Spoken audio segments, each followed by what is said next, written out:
โมคคัลลานะก็ลงมาจากสวรรค์ก็มาถามพระพุทธเจ้าว่าคนทำบุญเนี่ยยังไม่ตายเนี่ยมีวิมานรอรับอยู่มีจริงไหมพระพุทธเจ้าก็ทรงตรัสว่าก็เธอไปเห็นมาแล้วมิใช่หรือเพราะฉะนั้นโยมนั่งอยู่ตรงเนี้ยโยมเป็นเจ้าของปราสาทแก้วปราสาททองจะเกิดภพชาติใดจะมีบ้านหลังใหญ่มีคฤหาสน์หลังโตมีปราสาทมีราชวังชาตินี้มันอยู่กระต๊อบอยู่บ้านหลังน้อยช่างมันแต่ต่อไปโยมก็จะได้มีของทิพย์ก็เล่าให้โยมฟังอีกเรื่องหนึ่งก็คือสองพ่อลูกเขามีอาชีพสารเสื่อลำแพนเขาจะไปตัดพวกไม้อ้อแล้วก็เอามาสารเป็นเสื่อลำแพนขายอยู่มาวันหนึ่งใกล้เข้าพรรษาปรากฏว่ามีพระปัจเจกพุทธเจ้าท่านเดินผ่านมาด้วยความเลื่อมใสศรัทธาก็นิมนต์ให้พระปัจเจกพุทธเจ้าเนี่ยได้จำวัดในที่บ้านของตนสองพ่อลูกดีใจมากจะได้ทำบุญกับพระก็ช่วยกันสร้างกุฏินี่ก็ไม่ใช่ว่าเป็นกุฏิที่สวยงามอะไรมากมายเสาก็ไปตัดไม้มาเดือหลังคาก็มุงด้วยหญ้าแฝกหญ้าคาฝาผนังก็เอาไม้อ้อ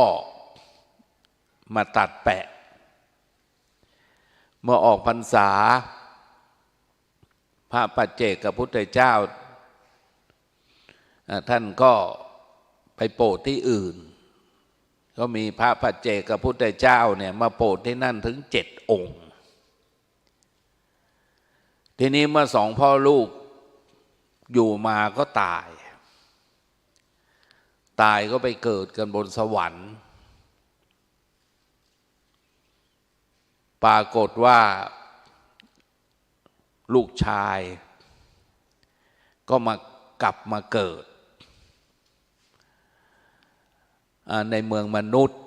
ในเมืองมิถิลามีนามว่ามหาปนาถราชกุมาร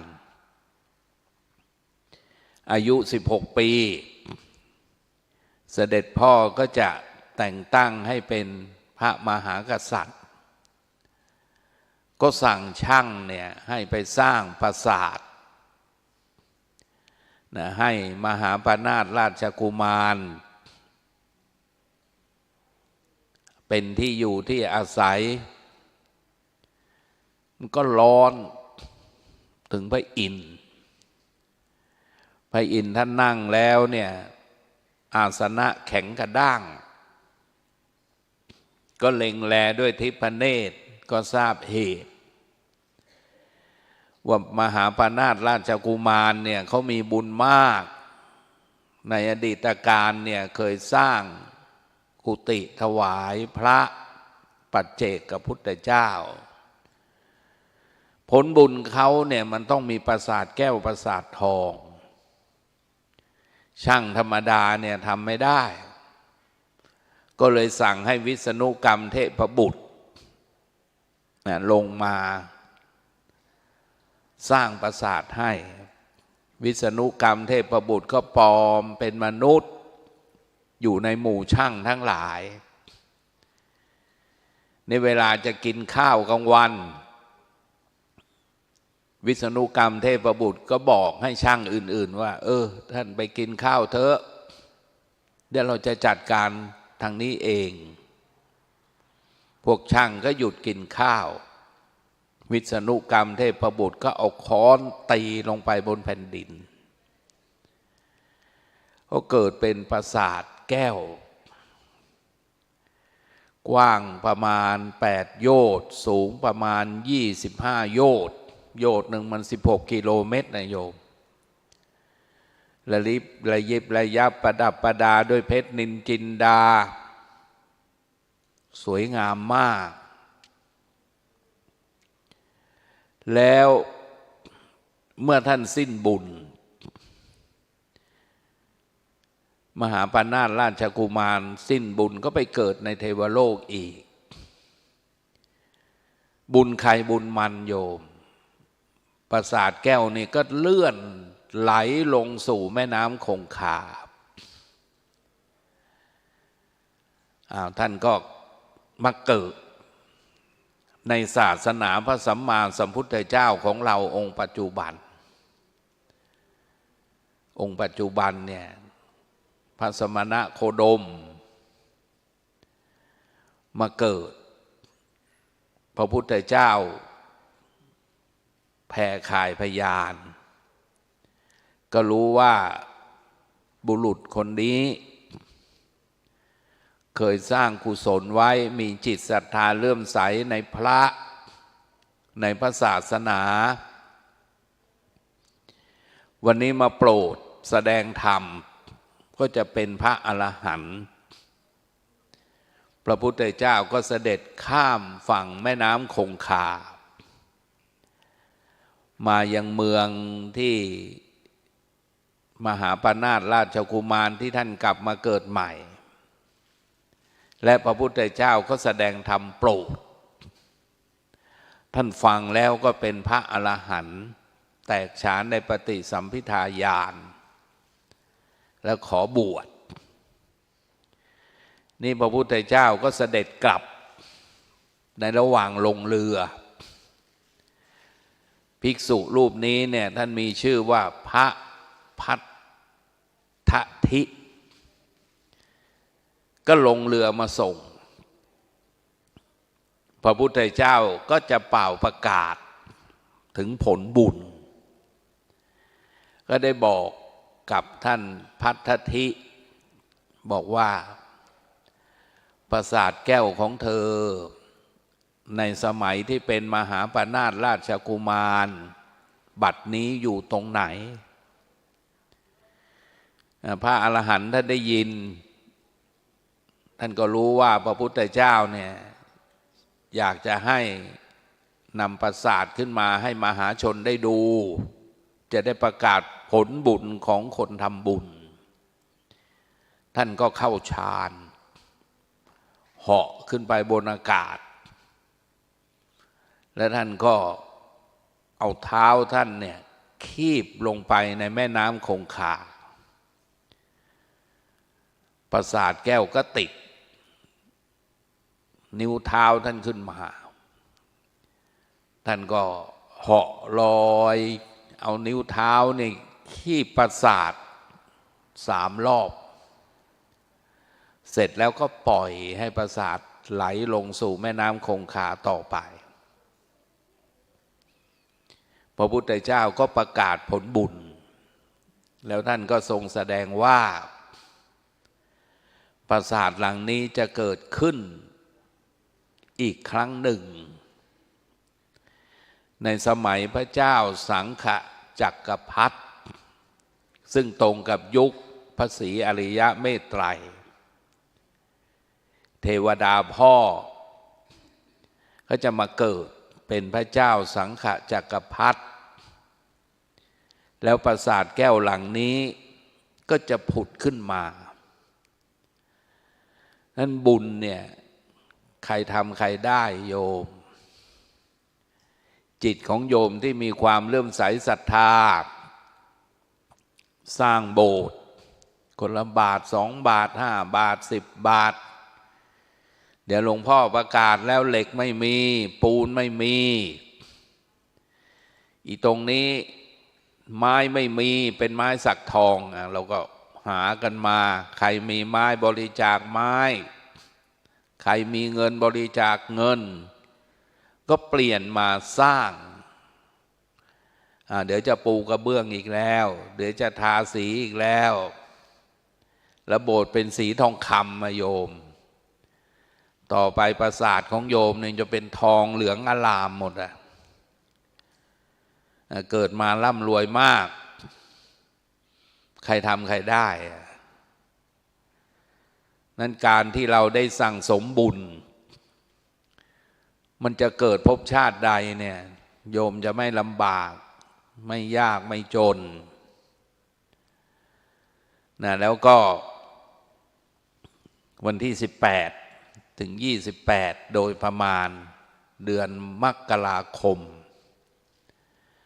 ทางวัดศรีอุดมวงศ์ก็จะจัดผูกพัทธสีมาฝังลูกนิมิตนะแถวอาตมาอยู่เนี่ยเขาจะใช้คำว่าผูกพัทธสีมาหรือปิดทองฝังลูกนิมิต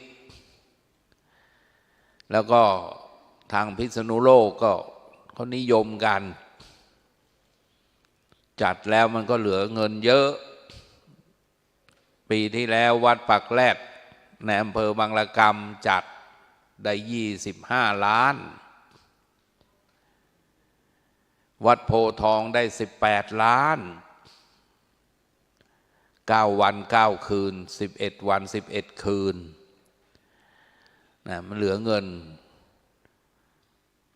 แต่ก็ลงทุนเยอะเหมือนกันค่าใช้จ่ายหลายตังค์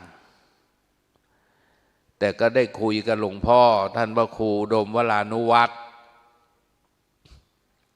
ท่านก็จะไม่ลงทุนมากเอาบุญน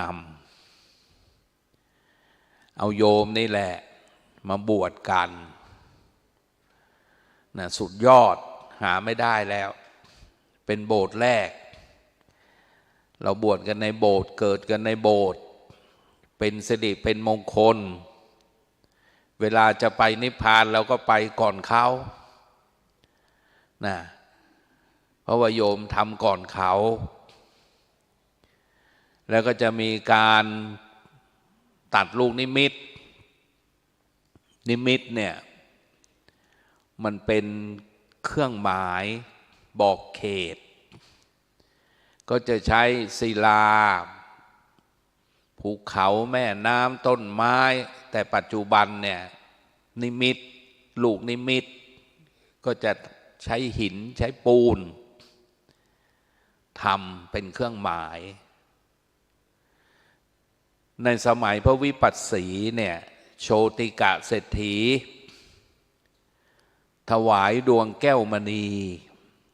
กับพระวิปัสสีพระสัมมาสัมพุทธเจ้าเวลาแกเกิดมาเนี่ยแกก็มีปราสาทแก้วปราสาททอง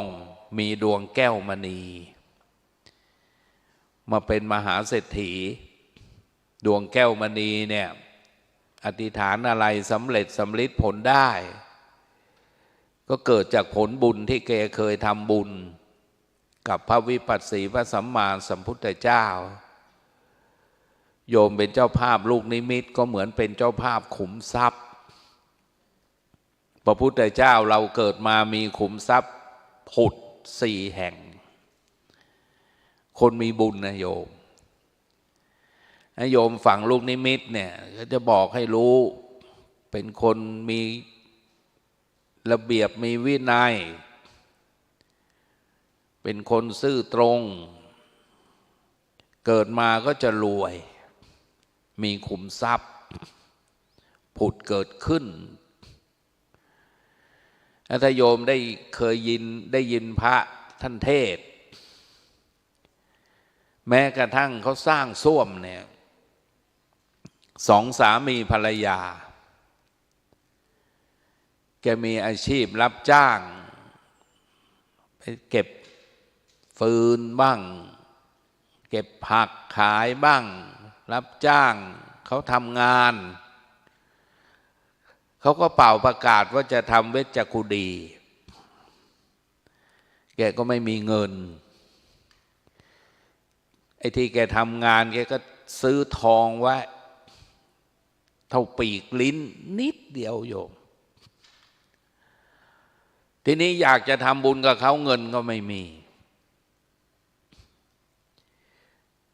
ตังค์จะไปให้เขาเห็นหน้าก็อับอายตกกลางคืนคนที่เขาทำส้วมทำเวชกุฎีเขาก็กลับบ้านกันหมดแกก็แอบไปเอาทองของแกเนี่ยฝังลงไปในหลุมส้วมตายไปเกิดในเทวโลกโยมจิตแกเป็นกุศลนะเพราะแกกลับมาเกิดใหม่มันมีขุมทรัพย์สิหลังบ้านแกเนี่ยมันมีเห็ดทองคำงอกขึ้นมาคนอื่นจะไปเด็ดไม่ได้นะผัวก็กลับมาเกิดเป็นลูกเมียก็กลับมาเกิดเป็นแม่อันนี้ไปเด็ดเห็ดมาก็ไม่รู้มันเป็นทองคำไปเจอก็ไปเด็ดใส่ตะกร้าไปให้แม่ก็บอกลูกไปเอามาจากไหนเนี่ยผมไปเจอมันผุดขึ้นหลังบ้านไม่รู้มันเป็นคืออะไรมันเป็นดอกไม้สีเหมือนทองคำแม่ก็บอกโอ้ลูกเอ้ยต่อแต่นี้ไปเราพ้นจากความยากความจนแล้วนี่มันเป็นทองคำทั้งนั้นไอ้ที่ไม่รู้ก็เพราะเวลาแกไปทำบุญเนี่ยแกแอบไปนะเอาไอ้ทองเท่าปีกลิ้นเนี่ยใส่เข้าไปในหลุมนะโยมเอาเงินเอาทองเอาทรัพย์ของโยมฝังลงไปในลูกนิมิตเนี่ยมันก็จะมีขุมทรัพย์นะขุมเงินขุมทองมันผุดขึ้นเนี่ยอย่างที่อาตมาเล่าให้โยมฟังเนี่ยนั้นคนทำบุญเนี่ยบุญไม่หายมันก็จะตามเราไปนางอุโปสถิกาเป็นพระอรหันต์เมื่ออายุ7 ขวบในสมัยพระพุทธเจ้าของเรานี่แหละ7 ขวบนางวิสาขา7 ขวบก็เป็นพระโสดาบันแต่นางอุโปสถิกาเนี่ยอายุ7 ขวบฟังธรรมจากพระพุทธเจ้าเป็นพระอรหันต์เลยเขาก็ถามว่านางคนนี้ทำบุญอะไรก็ย้อนอดีตชาติไปในสมัยเจ้ากรุงพาราณสีพระเจ้าแผ่นดินเนี่ยเขารักษาอุโบสถนางเห็นพระเจ้าแผ่นดินเขาตั้งใจรักษาก็ไม่รู้ว่าอุโบสถมันคืออะไรก็ไปถามพระเจ้าแผ่นดินท่านก็อธิบายให้ฟังเนี่ยอุโบสถเนี่ยมีข้อรักษาอยู่8 ข้อนางก็เลยเจ้าฟ้าเจ้าแผ่นดินเขายังรักษาอุโบสถศีลเรานี่เป็นลูกน้องเราก็รักษาตามอดข้าวประพฤติปฏิบัติวันพระนุ่งขาวห่มขาวเหมือนกับโยมนี่แหละตายไปก็ไปเกิดเป็นเทพเป็นเทพธิดาและไม่ใช่เทพธิดาธรรมดาโอ้โหรูปร่างสวยมากมีผิวดังทองคำอานิสงส์ของศีลนะโยมแล้วผลของการรักษาอุโบสถหรือการบวช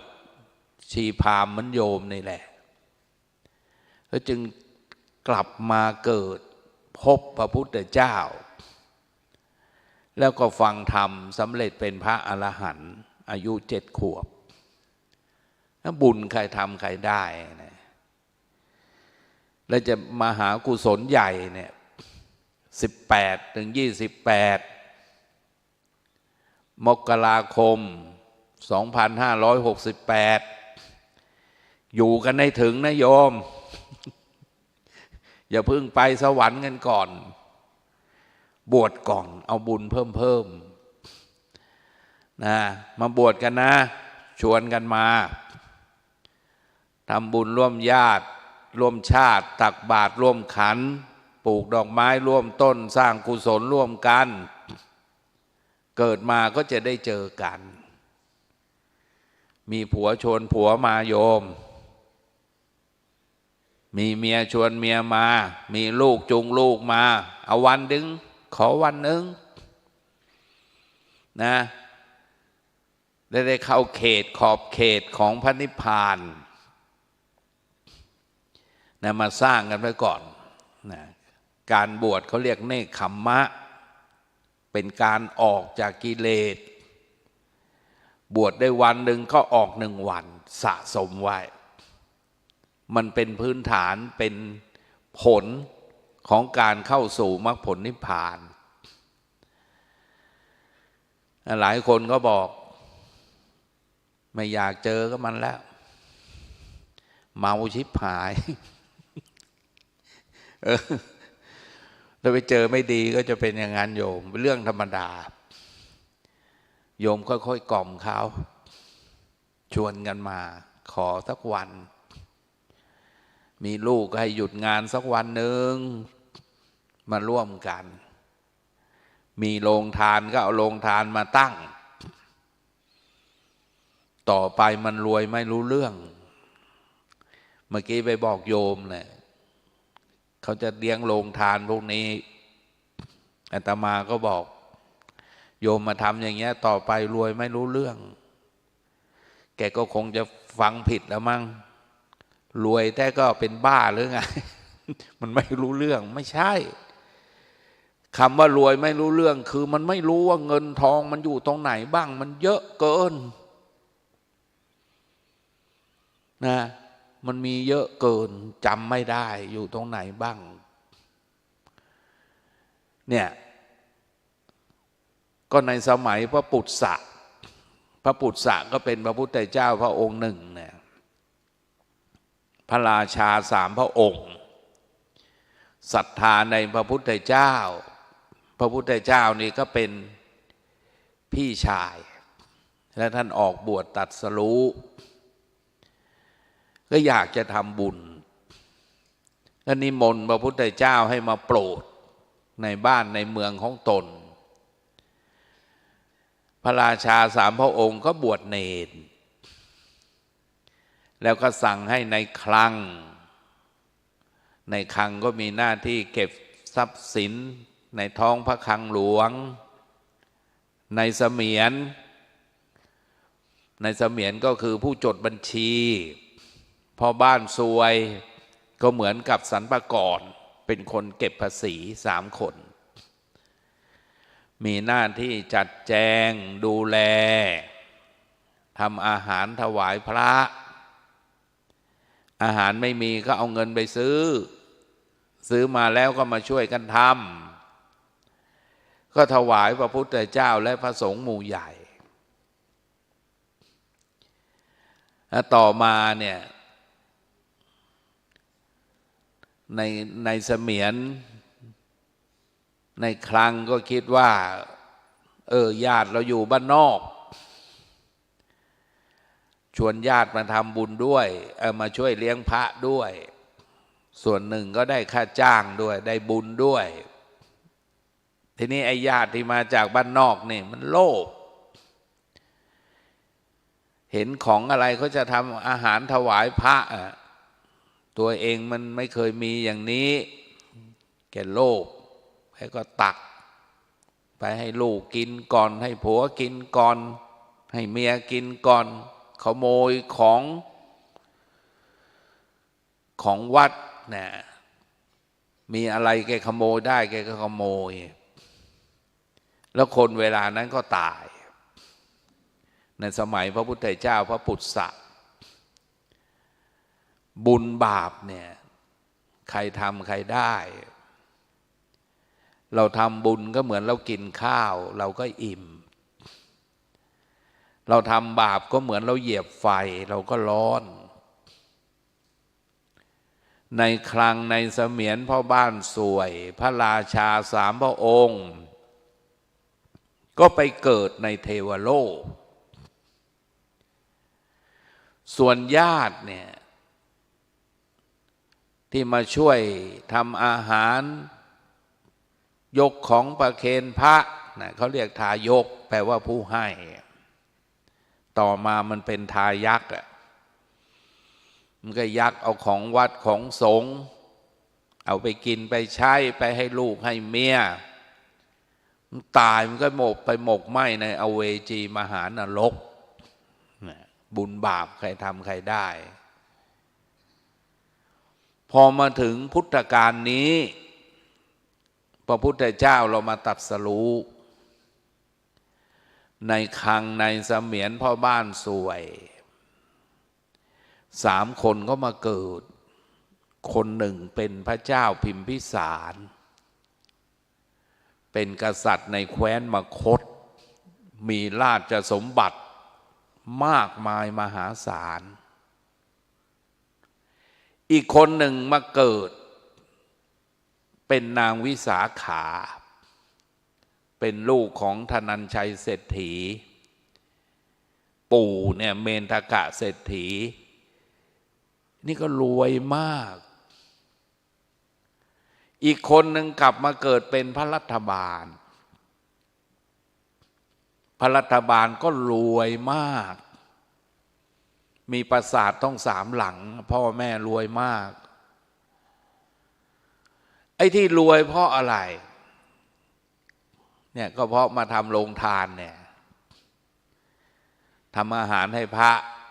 ให้คนมีศีลมีธรรมได้ขบได้ฉันเราให้เขากินเขาใช้เขาสุขสบายชีวิตอยู่ได้ด้วยอาหารคนมาตั้งโรงทานเนี่ยเหมือนให้ชีวิตให้เลือดให้เนื้อให้กำลังเวลากลับมาเกิดมันรวยนางวิสาขาเป็นพระโสดาบันอายุ7 ขวบพระเจ้าพิมพิสารเป็นพระโสดาบันส่วนพระรัฐบาลสำเร็จเป็นพระอรหันต์ออกบวชดด้วยศรัทธาฟังธรรมมุตเทศจากพระพุทธเจ้าธรรมมุตเทศเนี่ยพุทธเจ้าทรงแสดงสัตว์โลกทั้งหลายถูกชรานำเข้าไปใกล้ความตายยิ่งแก่ยิ่งชราก็ยิ่งใกล้ตายพุทธเจ้าท่านสอนสัตว์โลกทั้งหลายเมื่อความตายเข้ามาถึงไม่มีใครป้องกันจึงไม่ใช่ผู้ยิ่งใหญ่อันใดเลยเวลาเราจะตายใครจะช่วยเราได้โยมไม่มีใครช่วยเราให้รอดพ้นจากความตายได้แต่จะไปดีหรือว่าจะไปนิพพานมันก็อยู่ที่จิตของเรานี่แหละที่เราปฏิบัติของเรานี่แหละโยมบริจาคทานตั้งโรงทานเวลาจะตายก็จะเห็นภาพพระบ้างเห็นภาพทานที่เราได้ทำเห็นขันข้าวเห็นหม้อก๋วยเตี๋ยวเห็นครกมาตำส้มตำเห็นครกจิตมันเกาะกุศลนะเลี้ยงน้ำเนี่ยก็โหเห็นภาพคนจะตายทุกคนมันจะเห็นภาพหมดนะโยมแต่มันเป็นภาพที่เป็นกุศลเนี่ยเวลาตายไปเกิดดีเพราะจิตมันเป็นกุศลนี่เราเป็นเจ้าภาพทานเจ้าของโรงทาน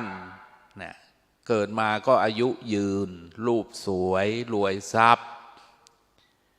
เกิดมาเนี่ยเฉลียวฉลาดปัญญามากเขาเรียกมีปฏิภาณเฉลียวฉลาดมีเรี่ยวแรงกำลังมากนางวิสาขามีกำลังเหมือนช้างสาร7 เชือกพระองคุลิมานก็มีกำลังเหมือนช้างสาร7 เชือกทำไมกำลังมากก็เพราะเขาบริจาคเรี่ยวแรงถ้าโยมไม่มีทรัพย์โยมก็บริจาคเรี่ยวแรง มาเป็นแม่ครัวมาช่วยกันล้างห้องน้ำห้องส้วมมาดูแลความเรียบร้อยข้าวของต่างๆ18 ถึง 28เนี่ยมาอยู่วัดเลยทำมาได้นะสุดยอดตั้งสัจจะไว้พุทธังชีวิตังยาวนิพพานังสรณังคัจฉามิเรายอมตายถวายชีวิตเพื่อพระพุทธเจ้าหลวงพ่อฤาษีนิ่งดำบอกใครก็ตามยอมตายถวายพระพุทธเจ้าถวายชีวิตให้พระพุทธเจ้าบูชาท่านมันเป็นปรมัตถ์บารมีมันจะไปนิพพานได้เร็วเราไม่มีเงินเราก็บริจาคแหล่งมาช่วยกันทำดอกไม้ธูปเทียนนะมาช่วยกันถือว่าเป็นงานกุศลของเราโบสถ์เป็นของเราแล้วโยมเราสร้างทำกันขึ้นมาด้วยน้ำพักน้ำแรงจนสำเร็จ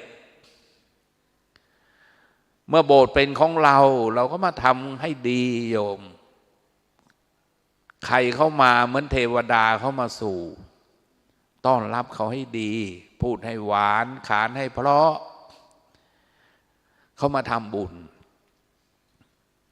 เมื่อเขามาทำบุญเนี่ยเขาเป็นคนมีบุญเราต้อนรับขับสู้เขาดีเขาก็อยากจะมาวัดเราบ่อยๆเขากลับไปบ้านเขาก็ชมเนี่ยมาวัดศรีอุดมวงศ์โอ้ยชื่นใจแม่ขาวพ่อขาวต้อนรับอย่างดีช่วยเหลือกันอย่างดีเนี่ยพลังความสามัคคีโยมเนี่ยองคุลิมานเนี่ยเห็นพระปัจเจกพุทธเจ้าจีวรเปียกนะท่านก็เลยนิมนต์แล้วก็ก่อไฟผิงให้เอาจีวรไปซักปฏิบัติดูแลพระปรากฏว่าเกิดมากำลังมากโยมเหมือนช้างสาร7 เชือกช้างวิ่งมาเอานิ้วชี้จี้หัวเนี่ยช้างขยับไปไหนไม่ได้โยมสังเกตไหมองคุลิมานถึงฆ่าคนได้ต้อง999 คนก็มีกำลังมากถ้าโยมอยากจะมีเรี่ยวแรงกำลังมากนะ18 ถึง 28เนี่ยมาเลยมานอนวัดมาช่วยกันใครบวชได้บวชใครช่วยงานอะไรได้ช่วยนะเอาสักวันหนึ่งก่อนบวชให้มันดังไปทั่วเลยนะไม่มีวัดไหนทำได้นะนอกจากวัดศรีอุดมวงศ์โอ้โหเห็นโยมขาวพลึบไปหมดปลื้มใจแล้วบุญกุศลที่โยมทำเนี่ยมันก็เป็นสมบัติของเราเนี่ยคนมีความศรัทธาเลื่อมใสในพระพุทธเจ้าในพระธรรมในพระสงฆ์ในบุญกุศลที่อาตมาเล่าให้โยมฟังทุกเรื่องเนี่ยสุดท้ายเขาไปนิพพานหมดนะโยมตั้งแต่2 พ่อลูกช่างเสือลำแพนเนี่ยนั่นเขาศรัทธาพระเห็นพระมาเนี่ยสร้างกุฏิวัดสมบูรณ์แบบมันต้องมีโบสถ์พอมีโบสถ์ก็จะได้บวชลูกบวชหลานไม่ต้องแห่ไปไหนไกลนะถ้าเราไม่มีโบสถ์ในเวลาเราจะบวชเนี่ยโอ้โหนั่งรถกันไปพากันไปพอมีโบสถ์แล้วสบายแล้วนะโยมก็ทำวัดให้เป็นวัดที่สมบูรณ์แบบมีโบสถ์มีพัทธสีมาพระก็ทำสังฆกรรมนะก่อนจะสังฆกรรมก็จะต้องมีการสวดถอนของเก่าเพราะว่าการจะสร้างโบสถ์ใช้ทำสังฆกรรมเนี่ยพื้นดินท้องฟ้าลึกลงไปมันเป็นเขตนะเขาสงฆ์อาจจะกำหนด สถานที่ตรงนี้เป็นเขตใช้ทำสังฆกรรมคือเป็นโบสถ์เก่ามาก่อนนั่นก็จำเป็นจะต้องมีการสวดถอนพอสวดถอนพอวันตัดก็จะสวดผูกพัทธสีมาสมมุติให้เป็นเขตอยู่ปราศจากไตรจีวรเป็นเขตในการทำสังฆกรรมแล้วพอสวดเสร็จก็สมบูรณ์แบบเป็นของศักดิ์สิทธิ์ก็เหมือนโยมมาจัดงานก็เหมือนโยมฉลองก็คือเป่าประกาศความสำเร็จแม้กว่าจะสร้างได้ในโยมนะโยมก็ดูนะแต่ท่านพระครูอุดมวรานุวัตรเนี่ยท่านเอาธรรมนำหน้าได้มาก็ทุ่มลงโบสถ์นะเอาธรรมนำหน้าก็คือเอาโยมมาปฏิบัติเอาพระมาเทศนะเทศแล้วโยมก็เห็นกันตาม YouTube บ้างโทรทัศน์บ้างตามFacebook บ้างเกิดศรัทธานะที่มีศรัทธามากก็มาปฏิบัติที่นี่นะที่มีศรัทธาด้วยทรัพย์ก็ส่งทรัพย์มาก็เลยก่อร่างสร้างสำเร็จนะทีนี้พอสำเร็จแล้วต้องฉลองแล้วนะก็พอเหมือนเราฉลองโบสถ์ด้วยประกาศความสำเร็จของเราแล้วพอจัดงานเสร็จมันได้บุญเพิ่มอีกแล้วเงินโยมที่มาทำบุญกันดอกไม้ธูปเทียนเงินมาบริจาคอะไรก็แล้วแต่ในเรื่องของการสร้างโบสถ์โยมก็ได้แล้ววิมานแก้ววิมานทองเรี่ยวแรงกำลังทรัพย์สินเงินทองขุมทรัพย์ต่างๆถ้าเหลือท่านพระครูก็จะไปใช้หนี้เขาอินาทานังทุกขังโลเกความเป็นหนี้เป็นทุกข์ในโลกความจนเป็นทุกข์ในโลกคนเป็นหนี้นะมันไม่มีความสุขอะโยมมันมีความกังวลจะได้ไปซื้อที่แล้วที่ซื้อเนี่ยเห็นก็ตาโยมอะเราได้ใช้ประโยชน์เห็นไหมเวลาจัดงานใหญ่ๆเนี่ยก็ไปที่ข้างหลังได้ใช้ประโยชน์จอดรถก็ได้โยมบริจาคที่ให้วัดเนี่ยมันจะไปนิพพานเร็วนะคนฉลาดเนี่ยเขาบริจาคที่ให้วัดสร้างวัดกันโยมดูความศรัทธาวัดเชตวันเนี่ยวัดเชตวันเนี่ยมันเกิดจากอนาถบิณฑิกะเศรษฐีศรัทธาพระพุทธเจ้ามากแกรวยอ่ะแกก็รู้แกตายไปแล้วเงินทองก็เอาไปไม่ได้พระพุทธเจ้ามาโปรดมาตรัสรู้ศรัทธาก็สร้างวัดนี่ไอ้การจะสร้างวัดเนี่ยไปสร้างที่ไกลผู้ไกลคนเนี่ยเวลาโยมจะไปทำบุญมันก็ไปไกลก็อยากได้สถานที่ที่ไม่ห่างมากไม่ใกล้มากเพราะใกล้มากมันก็จะไม่สงบห่างมากก็จะทำให้คนไปลำบากก็ไปขอซื้อที่เจ้าเชษนี่ก็รวยมากแกก็ขายที่แกก็พูดอยากได้แค่ไหนเอาเงินมาปูได้แค่ไหนเอาไปเท่านั้นแม่ความรวยของอนาถบิณฑิกาเศรษฐีเนี่ยเอาเงินมาปู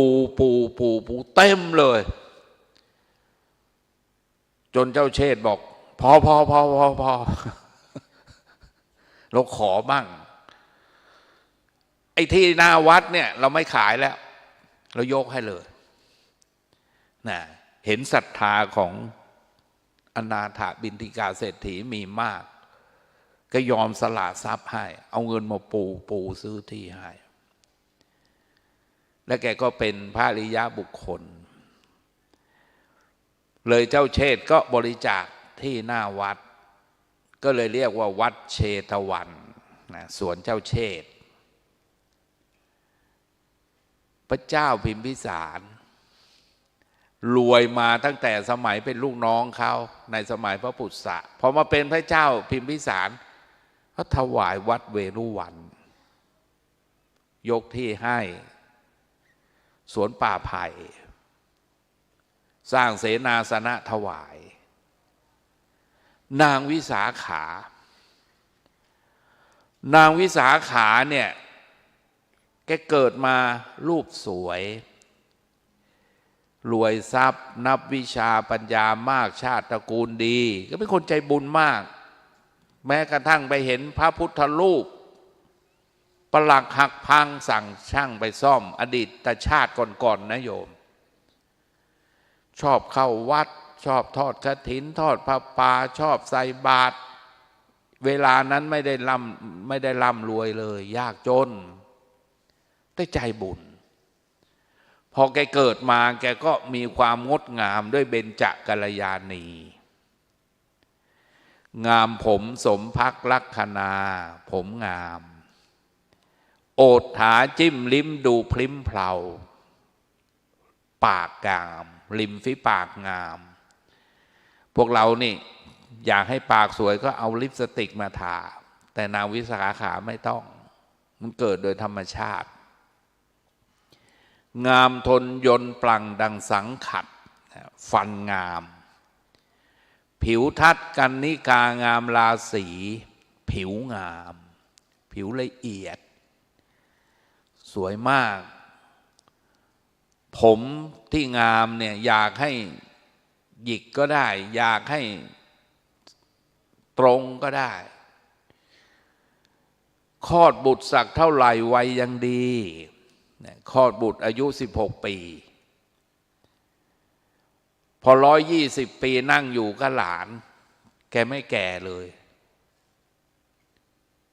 เพราะพอคลอดบุตรเท่าไหร่ร่างก็จะเป็นอย่างนั้นไม่แก่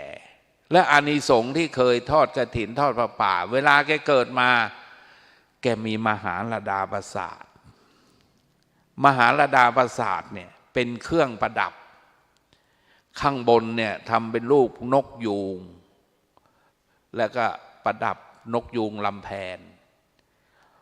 หนักมากมีค่าประมาณ16 โกฏโอ้สมัยนั้น16 โกฏก็ถือว่าเงินเยอะแยะมากมันประดับด้วยเพชรนินจินดาคนธรรมดานี่ใส่ไม่ได้มันหนักแต่นางวิสาขาแกมีกำลังมากเหมือนช้าง7 เชือกอยู่มาแกก็เข้าไปที่วัดแกก็ถอดมหาลดาปราสาทเนี่ยเอาไว้แล้วก็ไปทำบุญขากลับลืมเนี่ยพระท่านก็เก็บไว้ให้เนี่ยนางวิสาขาก็ลืมตรงไหนก็ให้คนใช้ไปถามให้ไปหาพระก็บอกเก็บไว้ให้ความเป็นคนใจบุญคนรวยมากของนี้เมื่อถูกถึงมือพระคุณเจ้าแล้วดิฉันขอยกถวายทำบุญแต่การถวายของแกก็จะไปถวายพระเอาเครื่องประดับไปถวายมันไม่เหมาะแกก็เอาของเนี่ยไปขายแล้วก็สร้างวัดขึ้นมาเรียกว่าวัดบุพารามเนี่ยเหมือนโยมมาทำเหมือนลูกหลานนางวิสาขาเหมือนโยมเป็นลูกหลานพระเจ้าพิมพิสารคนรวยๆทั้งนั้นนะโยมซื้อที่ให้วัดแล้วเป็นทานอยู่ชั่วฟ้าดินสลายพอโอนเข้าวัดเสร็จที่นั้นก็เป็นสมบัติของพระพุทธศาสนาจะโยกย้ายไปได้ก็ต่อเมื่อมหาเถรสมาคมเห็นชอบได้รับการผาธิกรรมและออกเป็นพระราชบัญญัติมันถึงจะเปลี่ยนแต่ถ้าไม่ได้ทำอย่างนี้ที่นั้น100 ปี1,000 ปี10,000 ปีก็ยังอยู่ เป็นสมบัติของพระพุทธศาสนาแล้วผลบุญนั้นมันตามมาเวลาเกิดภพชาติใดโยมจะเป็นเศรษฐีที่นาเป็นราชาที่ดินเกิดมามันจะรวยมีสมบัติมากคนรวยเนี่ยมันรวยด้วยลาภสมบัติที่แถวถนนวิทยุถนนสีลมเนี่ยเมื่อหลายปีก่อนตารางวาละ3 ล้านนะโยม10 ตารางวาก็30 ล้าน100 ตารางวา1 งานก็300 ล้านไร่หนึ่งก็1,200 ล้านเราหาจนหัวล้านยังไม่ได้สักล้านเลยโยมเพราะเราไม่ได้ทำนะต่อไปพระโยมทำเนี่ยซื้อที่ให้วัดเกิดมาก็จะรวยมากคนมีที่มันมีทรัพย์อะเอามะพร้าวหย่อนลงไปเดี๋ยวก็ได้กินลูกเอาอะไรปลูกลงไปมันก็ได้พระโยมซื้อที่ให้วัดวัดปลูกต้นไม้วัดสร้างอาคารใครไปอาศัยอยู่พระไปอาศัยอยู่ได้รับความร่มเย็นเป็นสุขฝนตกไม่เปียกแดดเผาก็ไม่ร้อนโยมเกิดภพชาติใดเราก็ได้ความร่มเย็นเป็นสุขหากที่ตรงนั้นปลูกไม้ผลมะม่วงมะพร้าวพระก็มาก็ได้ฉันผลหมากล่างไม้เกิดในที่ของเราเวลาโยมเกิดมาทุกภพทุกชาติโยมก็จะมีของกินของใช้ไม่ได้ขาดมันมีผลงอกเงยขึ้นแล้วเป็นทานที่เพิ่มค่าเพิ่มราคาต่อไปนะโยมซื้อที่ถวายเนี่ยเวลาโยมมีที่นาที่ไร่อยู่ๆเขาก็ตัดถนนผ่านที่เราโอ้มีราคาทำให้เขาเรียกว่าเป็นทานเพิ่มค่าเพิ่มราคาที่เมื่อ20 ปีที่แล้วซื้อราคาหนึ่งพอผ่านไปอีก20 ปีมันเปลี่ยนแหละอาตมาซื้อให้วัดหนองพยอมเนี่ยซื้อไปได้57 ไร่อยู่รอบวัดหมดซื้อทีละไร่2 ไร่งาน2 งานนะไอ้แปลงใหญ่เลย12 ไร่ซื้อแล้วก็โอนเข้าวัดก็มาคิดดูเราเกิดมาพ่อแม่เราไม่มีที่เลยบ้านก็ไปอาศัยที่วัดอยู่ก็มานั่งนึกหลวงพ่อฤาษีลิงดำท่านเทศเรื่องอานิสงส์การถวายที่ดินเนี่ยไอ้ที่เขาเกิดมาเขามีก็เพราะเขาทำเรา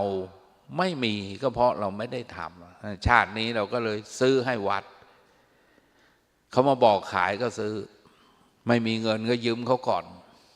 แล้วก็หาใช้เขานี่ก็เพิ่งซื้อไปอีก2 ไร่ก็3 งานติดชายคลอง400,000ตอนนี้ก็วัดก็ที่เยอะเลยปลูกต้นไม้ไว้เยอะกระรอกอีกาพึ่งเต็มไม่หมดโยมนะมันมาอาศัยอยู่แล้วก็สั่งพระสั่งโยมว่าอย่ามาตีเขตวัดเขตอภัยทานไอ้ที่เราทำไปก็เพราะมานั่งนึกไอ้เราไม่มีก็เพราะเราไม่ได้ทำนั้นโยมเนี่ยใครมีสตางค์นะฟังอาตมาเทศเนี่ยอยากจะรวยมากๆนี่บริจาคซื้อที่ถ้าโยมไม่เคยซื้อเลยเนี่ยก็โอนมาที่วัดแล้วเดี๋ยวท่านพระครูท่านซื้อไว้แต่เงินยังให้เขาไม่หมดมันยังไม่เป็นสิทธิ์ขาดของวัดโยมบางคนบอกฉันเคยทำมาแล้วโยมนึกดูโยมลงทุนทำนาไปครั้งหนึ่งแปลงหนึ่ง อีแปลงนั้นก็เกิดผลิตผลเดี๋ยวปีนี้เรามาทำอีกมันก็เหมือนเรามีอีกมันมีอีกปีหน้าได้มาอีกเรามาทำอีกเหมือนปีนี้ทำไปได้100 ไร่นะเดี๋ยวโยมมาสร้างอีกสัก100มันก็เพิ่มเป็น200 ไร่เนี่ยมันจะทำให้มีมากอย่างที่อาตมาบอกรวยไม่รู้เรื่องมันไม่รู้ว่าอยู่ตรงไหนบ้างผลบุญเนี่ยโยมเป็นเรื่องอัศจรรย์นางวิสาขาเนี่ยเวลาออกจากเรือนเนี่ยจะไปอยู่บ้านสามีพ่อบอกลูกเอ้ยเอาทรัพย์ไปเท่านี้ก่อนนะลูกให้ทองคำ500 เล่มเกวียนให้เงิน500 เล่มเกวียนให้ถาดทองคำ500 เล่มเกวียนถาดเงิน500 เล่มเกวียนให้ช้างม้างัวควายทาสผู้หญิงทาสผู้ชายอย่างละ500โอโยมลองนึกดูทองคำ500 เล่มเกวียนไอเราจะหาใส่สักบาทหนึ่งในบาทละ40,000 50,000นะโยมเขาได้เป็นเล่ม100 เล่มเกวียน500 เล่มเกวียนเนี่ยความรวยนะทีนี้ไอ้ของที่ได้ไปเนี่ยยกโคให้500ช้างให้500ไม้500แต่มันได้มากกว่าเพราะอะไรลูกของพวกมันก็ตามพ่อตามแม่ไปทาสชายทาสหญิงมีลูกก็ตามพ่อตามแม่ไปอยู่กับนางวิสาขามันเกิดเพราะอะไรเพราะเวลาอดีตชาติแกจะชอบใส่บาตรพระใส่บาตรจะใกล้เต็มแหละพระบอกพอแล้วแกก็ขยันขยอเอาอีกหน่อยนะพระคุณเจ้าขยันขยอใส่บาตรเรื่อยแถมพระ เวลาแกเกิดใหม่ไอ้พวกนี้มันก็เป็นของแถมเขาแกไงนั่นโยมเนี่ยถ้าโยมไม่เคยซื้อนะเนี่ยเราทำตรงเนี้ยมันเห็นผลทันตามันเห็นจริงๆอาตมายังทำกับท่านต้องหลายครั้งนึกว่าใช้หนี้หมดไปแล้ว ยังเหลืออีก2 ล้านกว่าโอ้โหนะก็ยังเล่าให้ฟังบอกว่าที่บางระกรรมเขาได้ต้อง18 ล้านปีที่แล้ว25 ล้านวัดปักแรดพ่อครูบอกแม่ผมได้สัก6 ล้านผมก็ดีใจแล้ว อะไรมันก็เกิดได้นะไม่แน่นะโยมบริจาคกันเนี่ยอยากให้ลูกร่ำรวยทำบุญโยมคนจะรวยมันเกิดจาก2 เหตุ 1. บุญเก่าพรสวรรค์ 2. บุญใหม่พรแสวงบุญเก่าเนี่ยพุทธเจ้าจึงใช้คำว่าปุพเพกตปุญญาตาการเป็นผู้มีบุญอันสะสมหรือกระทำไว้ดีแต่ปางก่อนเป็นมงคลเนี่ยผ่านคืนนี้ไปนะพรุ่งนี้ก็เป็นวันใหม่ของที่ทำไปตรงนี้ก็เป็นของเก่าโยมเป็นผู้มีบุญอันกระทำไว้ดีแล้วก็คือเราสร้างของเราเนี่ยอดีตชาติก็ดีชาตินี้ก็ดีอานุภาพของบุญเนี่ยมันช่วยได้พรสวรรค์บุญเก่าพอเกิดมาเขาก็มีเลยพ่อแม่รวยพรแสวงบุญใหม่เกิดมารู้จักขยันเรียนขยันทำงานมีเงินรู้จักใช้ขยันหารักษาดีมีกัลยาณมิตรเลี้ยงชีวิตเหมาะสมรวยได้แต่ทีนี้บางครั้งเนี่ยมันมีกรรมเก่าตามมาเราเคยคดเคยโกงเคยหลอกลวงเข้ามาอยู่ๆน้ำท่วมอยู่ๆไฟไหม้ อยู่ๆโจรปล้นอยู่ๆลมพัดทรัพย์เราพินาศเราก็ทำบุญไว้ทำบุญอาตมาเปรียบอานุภาพของบุญเนี่ยกับบาปถ้าโยมเอาเกลือมาสักกำหนึ่งเอากำมังมาลูกหนึ่งโยมก็ตักน้ำใส่ไปขันหนึ่งแล้วเอาเกลือเนี่ยเคลื่องลงไปพอคนรู้มันเค็มแต่ถ้าโยมเอาน้ำจืดเติมลงไปเรื่อยเติมใส่กำมังนั้นไปวันนี้ก็เติมวันพรุ่งนี้ก็เติมไปพอน้ำมันมีมากๆเอาความเค็มมันเริ่มกร่อยมันชักไม่เค็มถ้าถามเกลือมีไหมมีแต่ทำไมไม่เค็มเพราะน้ำจืดมันไปละลายความเค็มให้อ่อนกำลังลงบุญที่โยมทำไปเนี่ยบางครั้งมันก็แก้ไขไอ้กรรมที่โยมสร้างมันจะตามมาทำให้เราวิบัติวินาศมันทำให้ทอนกำลังลงนะเพราะฉะนั้นเนี่ยโยมจะกลัวบุญทำกันมีทรัพย์ออกทรัพย์มีแรงออกแรงมีปัญญาออกปัญญาจะรู้หรือจะอยู่กี่ปีกี่เดือนกี่วันไม่มีใครรู้โยมอย่าประมาทตั้งสัจจะไว้นะงานวัดศรีอุดมวงศ์เนี่ยฉันจะมาบวชฉันจะมาช่วยงานชีวิตหนึ่งหนหนึ่งจะทำบุญนะเพราะโบสถ์โยมสร้างแล้วอ่ะจะฉลองแล้วนะโยมนะนั่นโยมก็ชักชวนกันมาบอกลูกบอกหลานไอ้น้อยอีแดงแม่เป็นเจ้าภาพนู่นนี่นะแม่เป็นเจ้าภาพโรงทานนะมึงช่วยแม่มั่งนะเนี่ยแม่เป็นเจ้าภาพลูกนิมิตไว้ลูกหนึ่งมึงช่วยกันออกเดี๋ยวนี้มันทำบุญง่ายมันโอนกันก็ได้นะโยมก็ชักชวนลูกชักชวนหลานและสำคัญที่สุดเลยเนี่ยเอามาบวชกันโยมนะสร้างประวัติศาสตร์ของวัดศรีอุดมวงศ์สักครั้งหนึ่งชวนกันมาเยอะๆนะโยมเกิดมาจะได้มีบริวารมากๆนะมีบริวารมากๆเหมือนชดินนะชดิน3พี่น้องเขาเคยบวชเนนมาก่อนพอกลับมาเกิดใหม่เขาฟังธรรมจากพระพุทธเจ้าก็เป็นพระอรหันต์แล้วพระพุทธเจ้าก็ยกย่องเป็นภิกษุที่มากด้วยบริวารเนี่ยเพราะนั้นผลบุญใครทำใครได้โยมอย่าประมาทนะทำไปเถอะนะสำคัญที่สุดก็คือใจเรานี่แหละโยมอย่าท้อสู้อธิษฐานไว้สัจจะตั้งไว้แล้วเราก็ประสบความสำเร็จเอาละอาตมาภาพก็ขออนุโมทนากับญาติโยมนะที่โยมทำอะไรก็สำเร็จหมด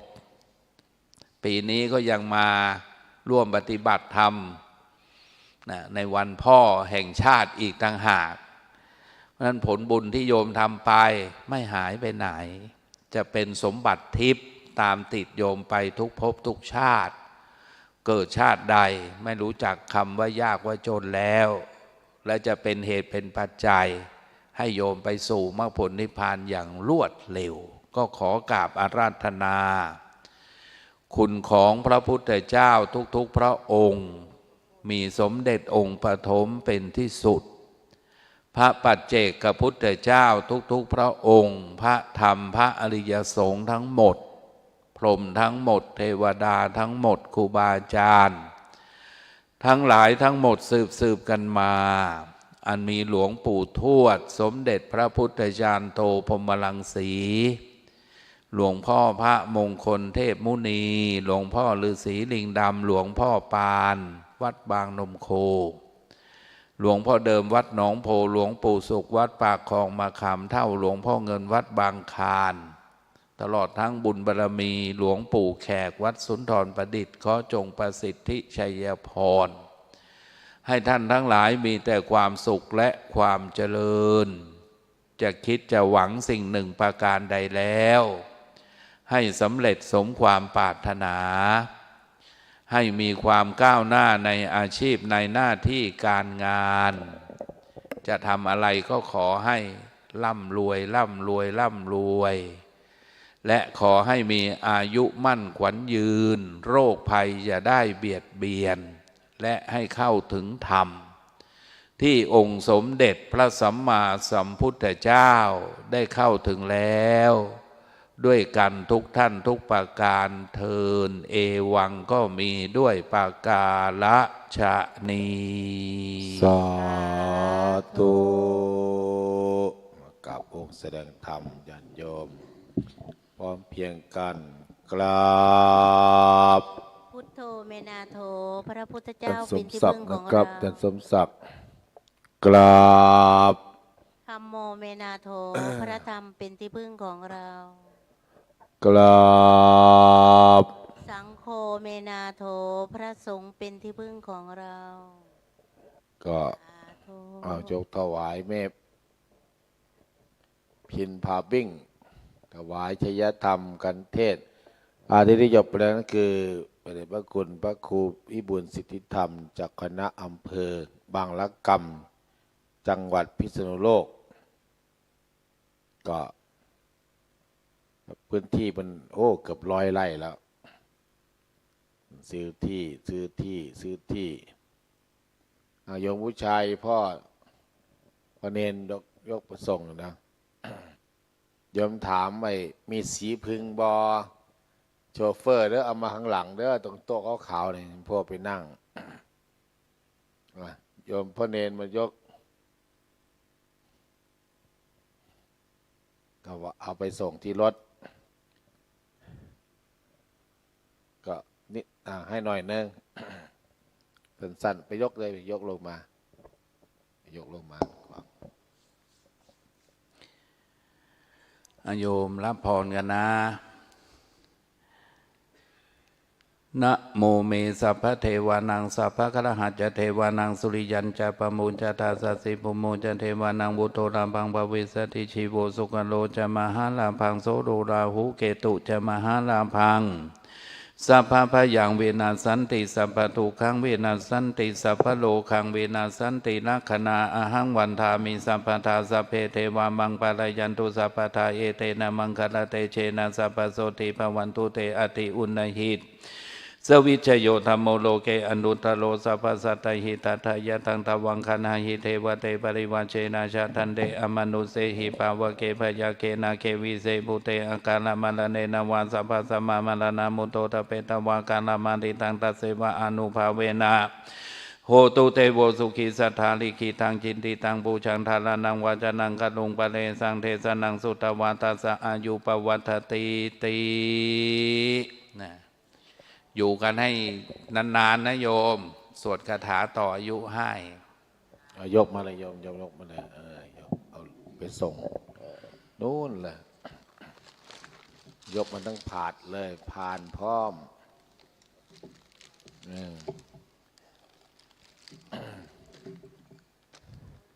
โชเฟอร์มีก็เอามาให้อาจารย์นั่งรูปต่อไปอาจารย์พระครูปริยัติอะไรนะผมลืมไปแล้วจันทนิมิตรอาจารย์สมศักดิ์เพื่อนเป็นคณาจารย์สอนอยู่ที่มหาลัยจุฬาลงกรณ์วิทยาลัยสงฆ์เลยขึ้นสู่ธรรมาสแสดงธรรมถัดไปก็เป็นอาจารย์สุพิษและกิตตธรรมโมหลวงตากำไลอาจารย์พระครูมหาอัตพลอาจารย์พระครูจริยสารธรรมสู้ได้ยอมเด้อกราบนิมนต์อาจารย์เลยครับสมศักดิ์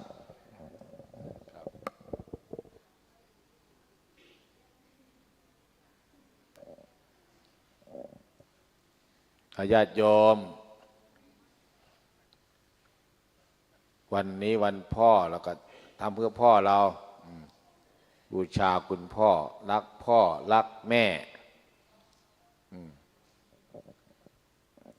บูชาจะปูชนียานังเอตัมมังคาลังมุตตามังบูชาบุคคลที่ควรบูชา เป็นอุปมงคลสูงสุดในชีวิต แล้วก็บูชาพระราชาในหลวงรัชกาลที่ 9เป็นสมุติเทพเทพบนสมุติมีคนศรัทธามากมายแล้วก็บูรพมหากษัตริย์พระเจ้าตากสินมหาราชสมเด็จพระนเรศวรมหาราชผู้ที่กอบกู้ประเทศไทยให้เป็นเอกราชเป็นชาติไทยประเด็กเป็นเมืองขึ้นของใครแล้วก็สิ่งที่เราทำเนี่ยฟังอาจารย์พระครูวิบูลย์บุญเทศเห็นไหมเพราะฉะนั้นอย่าลืมนะมาบวชชีพราหมณ์เด้อ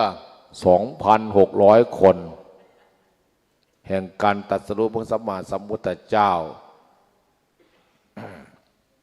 ถ้าเราไม่ได้มาเนี่ยเราจะคุยกับใครไม่รู้เรื่องเลย เสียดายแม่เสียดายจัง พร้อมเพียงกันกับพระครูอาจารย์สมศักดิ์พร้อมเพียงกันกับพุทโธใครฟังอยู่ทางบ้านโทรมาแจ้งหน่อยเด้อกับ0898404968ฟังโยเจ้าค่ะกราบลพบุรีฟังไปเนาะลพบุรีเนี่ยกราบนิมนต์ เจ้าค่ะมันกราบ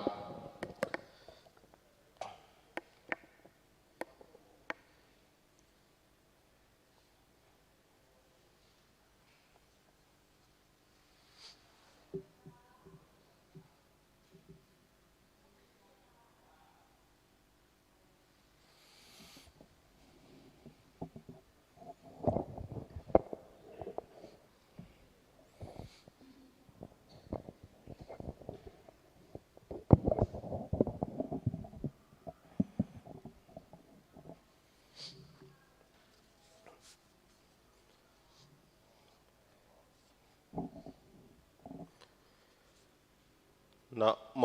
ตัสสะภะคะวะโตอะระหะโตสัมมาสัมพุทธัสสะนะโมตัสสะภะคะวะโตอะระหะโตสัมมาสัมพุทธัสสะนะโมตัสสะภะคะวะโตอะระหะโตสัมมาสัมพุทธัสสะเอทะปัสสธิมังโรกังจิตตังราชทูปมังยถะภาลาวิสีทันตินัตถิสังโฆวิชานะตังติติสุพระมัสดุพระพุทธศาสนายุการจำเดิมเริ่มแต่ปรินิพพานแห่งองค์สมเด็จพระบรมศาสดาสัมมาสัมพุทธเจ้าบัดนี้ล่วงแล้ว 2,567 พรรษาปัจจุบันสมัย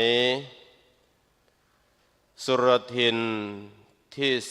4 เดือนธันวาคมสมเด็จพระผู้มีพระภาคเจ้าได้เสด็จดับขันธปรินิพพานอันมีในจะพึงกำหนดนับด้วยประการรัชนี้ขอนอบน้อมแด่องค์สมเด็จพระบรมศาสดาสัมมาสัมพุทธเจ้าผู้หาญห้าวปราบกิเลสอาเพศภัยเสนียดจันไรเครื่องรบกวนความสงบอยู่จบพรหมจรรย์พระองค์นั้นด้วยเสียงกล้าวขอนอบน้อมแด่องค์พระธรรมขอนอบน้อมแด่องค์พระสงฆ์กราบคารวะระลึกถึงพระคุณและขอโอกาสพระเดชพระคุณหลวงพ่อพระครูอุดมวรานุวัตรผู้เป็นประมุขประธานเจ้าสำนักปฏิบัติธรรมวัดศรีอุดมบงค์ที่เคารพอย่างสูง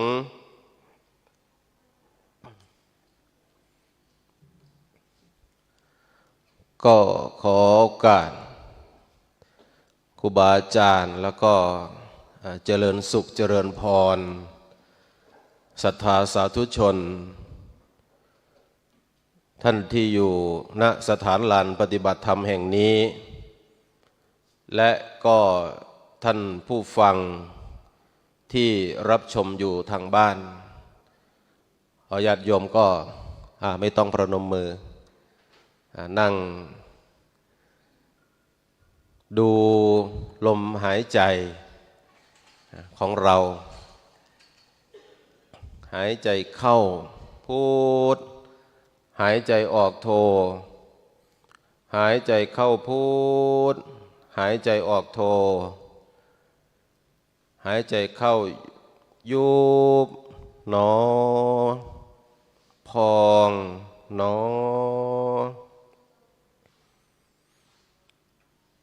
ดูลมหายใจของเราหายใจเข้าไม่ออกตาย หายใจออกไม่เข้าตายอนุโมทนาศรัทธาสาธุชนพี่น้องชาววัดศรีอุดมวงศ์และก็ท่านสาธุชนที่ได้เสียสละเวลาได้มาร่วมปฏิบัติธรรมโต้ลมหนาวตามที่ท่านอาจารย์พระครูอุดมวรานุวัตรได้ประกาศและได้ปฏิบัติมาเป็นเวลา20 กว่าปีร่วมกับคณะสงฆ์จังหวัดเลยและส่วนราชการทุกภาคส่วนซึ่งท่านทั้งหลายตามที่กล่าวกับผมหรืออาตมาภาพได้รับอาราธนาจากพระเดชพระคุณท่านได้มาบรรยายธรรมชี้ทางออกบอกทางสวรรค์ให้กับพี่น้องสาธุชนทั้งหลายในวาระโอกาสที่เป็นวันสำคัญของชาติร่วมปฏิบัติธรรมถวายเป็นพระราชกุศลเนื่องในวันสำคัญอยู่3 วันด้วยกัน1เป็นวันดินของชาติเป็นวันดินโลก2เป็นวันชาติ3เป็นวันพ่อแห่งชาติในวันที่5 ธันวาคมในวันนี้พระบาทสมเด็จพระเจ้าอยู่หัวรัชกาลที่10มีพระกรุณาโปรดเกล้าให้ประกาศว่าวันที่5 ธันวาคมเป็นวันคล้ายวันพระราชสมภพของพระบาทสมเด็จพระบรมชนกาธิเบศรรัชกาลที่9เป็นวันชาติและเป็นวันพ่อแห่งชาติตั้งแต่ปี 2562 เป็นต้นมาเพราะฉะนั้นญาติโยมท่านทั้งหลายในวันที่5ทุกๆปีที่ผ่านมาพระสงฆ์นิกรชาวไทยทุกหมู่เหล่าจึงได้จัดกิจกรรมเพื่อถวายเป็นพระราชกุศลดังที่เราท่านทั้งหลายได้มีส่วนร่วมในกิจกรรมที่สำคัญอย่างนี้วันที่5ของทุกๆปี5 ธันวาคมของทุกๆปีจึงเป็นวันคล้ายวันพระบรมราชสมภพพระบาทสมเด็จพระบรมชนกาธิเบศรมหาภูมิพลอดุลยเดชมหาราชบรมนาถบพิตรวันชาติและวันพ่อแห่งชาติ และวันนี้เป็นวันดินโลกคุณแม่รู้ไหมว่าทำไมเขาให้เอาวันที่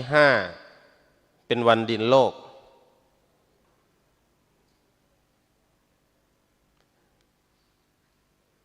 องค์การสหประชาชาติได้ประกาศเพื่อเป็นการถวายเป็นพระราชกุศลองค์การยูเนสโกมีสมาชิก200กว่าประเทศได้ประกาศยกย่องเอาวันที่5ธันวาคมเป็นวันดินโลกเพื่อถวายพระเกียรติให้กับล้นเกล้ารัชกาลที่9ในหลวงรัชกาลที่9ของประเทศไทยเราทำไมถึงได้มีการประกาศยกย่องพระบาทสมเด็จพระเจ้าอยู่หัวรัชกาลที่9นั้นพระองค์ทรงมีพระราชกรณียกิจน้อยใหญ่เพื่อพัฒนาประเทศไทยของเราให้มีความเจริญให้เท่าเทียมกับนานาอารยประเทศพระราชกรณียกิจที่สำคัญก็คือในส่วนของด้านเกษตรกรรมการพัฒนาแหล่งอาหาร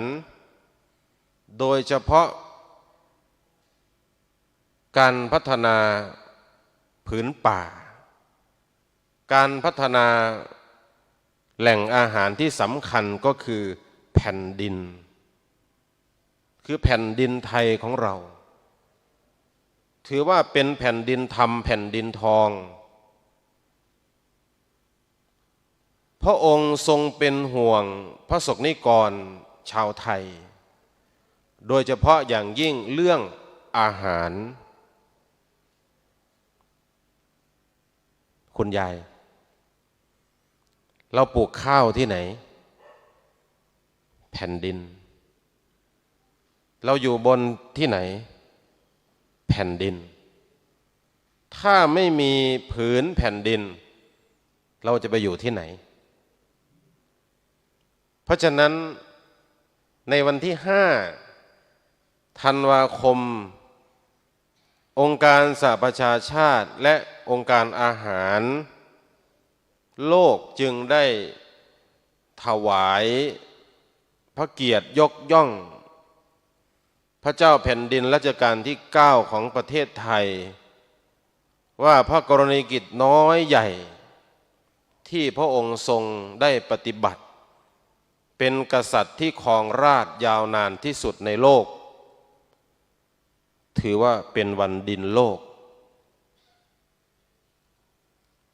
จึงได้เป็นที่มาที่ท่านอาจารย์พระครูเจ้าสำนักปฏิบัติธรรมวัดศรีอุดมวงศ์ได้จัดโครงการปฏิบัติธรรมเฉลิมพระเกียรติเป็นวันกตัญญูของเหล่าพระสงฆ์นิกรชาวไทยท่านทั้งหลายบาลีที่อาตมาภาพยกขึ้นในเบื้องต้นว่าเอถะปัสสธิมังโรกังจิตตังราชถูปมังยัตถะภาลาวิสีทันตินัตถิสังโฆวิชานตังแปลว่าสูทั้งหลายจงมาดูโลกนี้อันตรการดุจราชรถที่พวกคนเขาหมกอยู่แต่พวกผู้รู้หาข้องอยู่ไม่สู่ทั้งหลายท่านทั้งหลายจงมาดูโลกนี้คำว่าโลกในที่นี้มีอยู่2 อย่างคุณแม่โลกในที่นี้มีอยู่2 อย่างคือ1โลกคือแผ่นดินที่เราอยู่ โลกคือผืนแผ่นดินที่เราอาศัยอยู่เราอยู่บนโลกในทางสังคมเขาแบ่งออกเป็นทวีปเป็นประเทศเราเกิดที่แผ่นดินไทยเรียกว่าประเทศไทยในสมัยก่อนไม่ได้เรียกว่าประเทศไทยไม่ได้เรียกว่าไทยแลนด์เราอยู่กันเป็นอาณาจักรเป็นชนเผ่าตั้งแต่สมัยโบราณเราใช้คำว่าสมัยโบราณเนาะคุณแม่เนาะคุณยายที่จำความได้ก็คือเริ่มตั้งแต่คนโบราณท่านเรียกว่าสมัยพูนปูสังกษาญาสังกสีจักมันสมัยใดปูสังกษาญาสังกสีนี่จักมันสมัยใดมันโดนมาแล้วว่าทนไป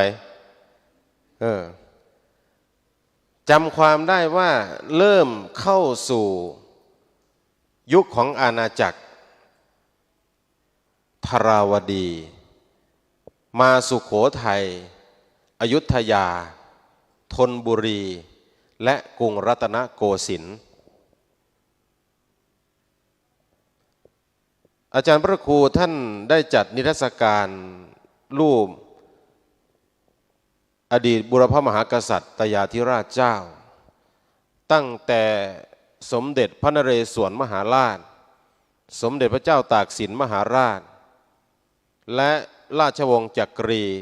รัชกาลที่1ถึงรัชกาลที่10ให้คุณยายได้ดูย่างไปเบิงจักเทือแล้วบอก จำซื้อเพิ่นใดบ่แม่จำซื้อเพิ่นใดบ่จำได้อยู่ที่ จะนำความที่เรียกว่าเป็นคำทำนายของสมเด็จพระพุทธาจารย์โตพรหมรังสีที่เจ้าพระคุณสมเด็จท่านได้เขียนเอาไว้คือทำนายทายทักเอาไว้ท่านทำนายทายทักว่าในยุคของ10ราชการนี้มียุคอะไรบ้างคำทำนายหลังจากที่ท่านได้มรณภาพผู้เป็นศิษยานุศิษย์ได้ไปค้นพบเป็นคำทำนายที่เจ้าพระคุณสมเด็จท่านได้เขียนเอาไว้อยู่ใต้ที่นอนท่านทำนายไว้10ราชการ10ราชการหลังจากที่สยามประเทศหรือในอาณาจักรที่เรียกว่าได้ก่อร่างสร้างตัวขึ้นมาที่เห็นเด่นชัดก็คือในยุคของกรุงสุโขทัยที่มีความเจริญรุ่งเรืองอยู่นานถึง200 ปีซึ่งพ่อขุนรามคำแหงมหาราชเป็นยุคที่มีความเจริญรุ่งเรืองในยุคของสุโขทัยได้มีการอาราธนาพระสงฆ์จากศรีลังกาพระสงฆ์จากนครศรีธรรมราชมาประกาศพระพุทธศาสนาในกรุงสุโขทัยคือคนในสมัยโบราณเนี่ยยังมีความเชื่อเรื่องนับถือผีคนโบราณคนใหญ่ยังไม่มีพระนะยังไม่มีพระสงฆ์องค์สามเณรแล้วคนในยุคนั้นเขานับถืออะไรเรียกว่านับถือศาสนาผีนับถือบรรพบุรุษนับถือดวงวิญญาณบรรพบุรุษปู่ย่าตายายพ่อแม่ที่เสียชีวิตไปแล้วว่าถ้าท่านจะสามารถปกป้องคุ้มครองลูกหลานจึงเป็นที่มาของการนับถือ ที่มีการสร้างศาลพระภูมิไว้ในตามบ้านตามเรือนจนถึงยุคปัจจุบันนี้จากนั้นมาพ่อขุนรามคำแหงมหาราชก็ได้มีการประดิษฐ์อักษรเรียกว่าลายสือไทยประดิษฐ์อักษรคุณยายกอไก่ขอไข่นี่แหละเป็นภาษาขอมสมัยโบราณให้มีอักษรเป็นเอกลักษณ์ได้เรียนได้ศึกษาจากนั้นมา200 ปีผ่านไปเข้าสู่สมัยกรุงศรีอยุธยามีพระเจ้าอู่ทองสมเด็จพระรามาธิบดีที่หนึ่งคือพระเจ้าอู่ทอง417 ปีมีกษัตริย์อยู่33 พระองค์5 ราชวงศ์ด้วยกันที่ครองราชย์สืบราชบัลลังก์จากนั้นเราได้เสียกรุงครั้งที่หนึ่งให้กับกรุงหงสาวดีคือประเทศพม่าสมเด็จพระเจ้าตากสินมหาราชสมเด็จพระนเรศวรมหาราชท่านได้กอบกู้เอกราช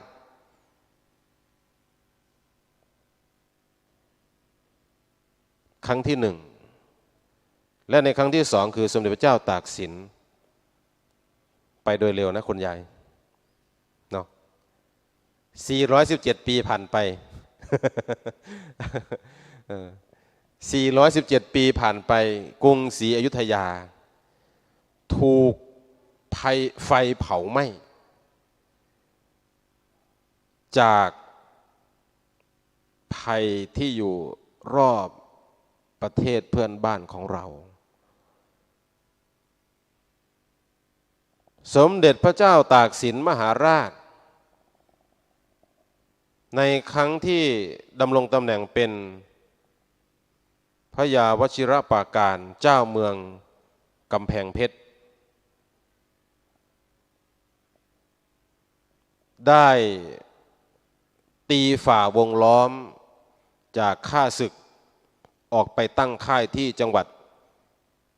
จันทบุรีไปจันทบุรีคุณแม่ตีฝ่าวงล้อมข้าศึกออกไปพาไพร่พลกำลังทหารออกไปตั้งค่ายใหม่เพราะถ้าอยู่ก็ตายอยู่ก็ตายเพราะฉะนั้นต้องหนีเอาตัวรอดไว้ก่อน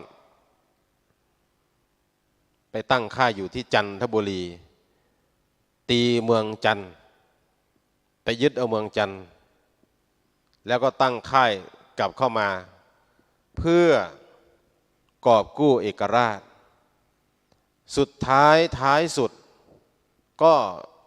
สามารถกอบกู้เอกราชและ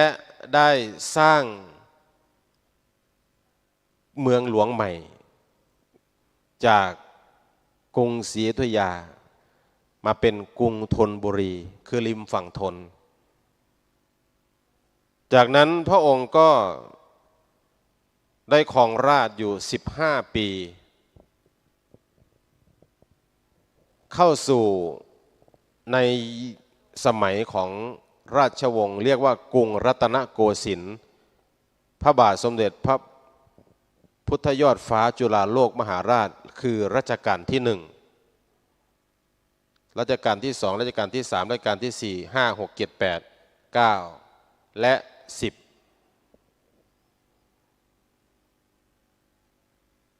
สถาปนากรุงเทพมหานครปีพ.ศ. 2325สมเด็จเจ้าพระยามหากษัตริย์ศึกได้ปราบดาภิเษกขึ้นเป็นปฐมบรมกษัตริย์ในราชวงศ์จักรี เรียกว่ากรุงรัตนโกสินทร์สร้างกรุงเทพมหานครตั้งแต่บัดนั้นจนถึงบัดนี้ 2,567 ปีกี่ปีแล้วคุณแม่ตั้งแต่พศ 2325 ถึงพศ 2,567 ปีกี่ปีแล้วถึง300หรือยัง ก็เลยอยากจะเล่าประวัติศาสตร์ในอดีตคือพระมหากษัตริย์ทุกๆพระองค์คุณแม่จะสังเกตเห็นว่าเมื่อพระองค์สร้างวังเสร็จแล้วท่านก็สร้างวัดด้วยพระมหากษัตริย์ไทยทุกๆพระองค์สร้างวัดไว้ทำไมหนึ่ง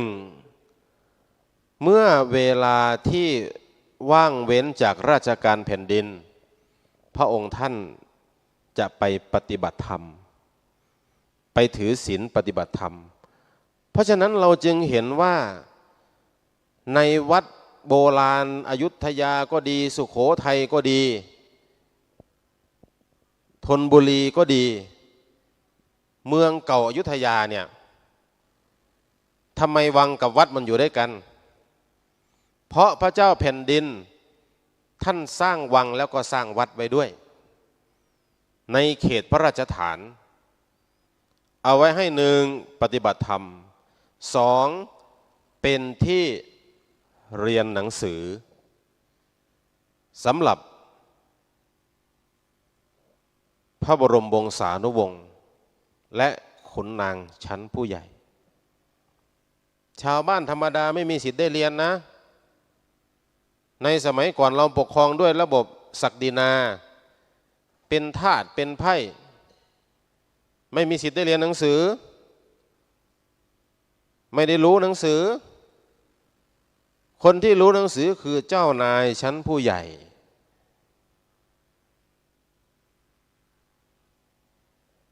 มายกเลิกทาสในสมัยรัชกาลที่5ไม่ให้มีทาสถ้าพูดภาษาสมัยบ้านเราในสมัยปัจจุบันก็คือคนใช้เป็นคนใช้นะคุณยายเดี๋ยวนี้เป็นแม่บ้านนะเขาไม่เรียกว่าทาสนะเป็นแม่บ้าน เพราะโลกมันเปลี่ยนรัชกาลที่หนึ่งพระบาทสมเด็จพระพุทธยอดฟ้าจุฬาโลกมหาราช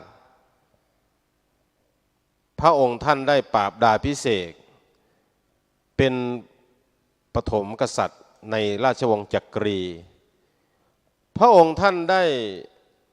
มีพระปฐมบรมราชโองการว่าหนึ่งตั้งใจจะอุปถัมภกยอยกพระพุทธศาสนาป้องกันขอบขันทศีมาเพื่อรักษาประชาชนและมนตรี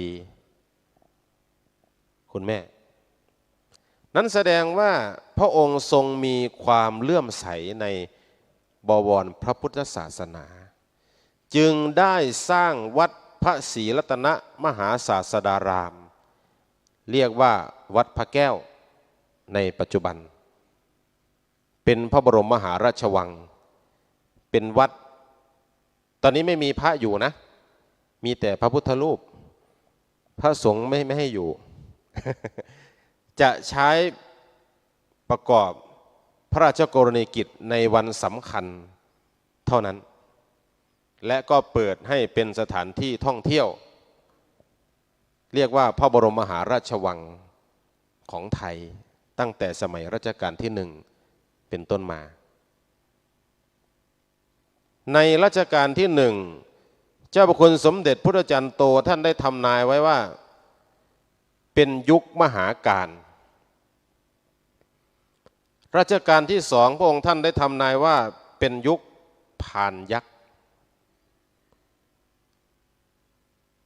ยุครัชกาลที่สามได้ทำนายว่าเป็นยุค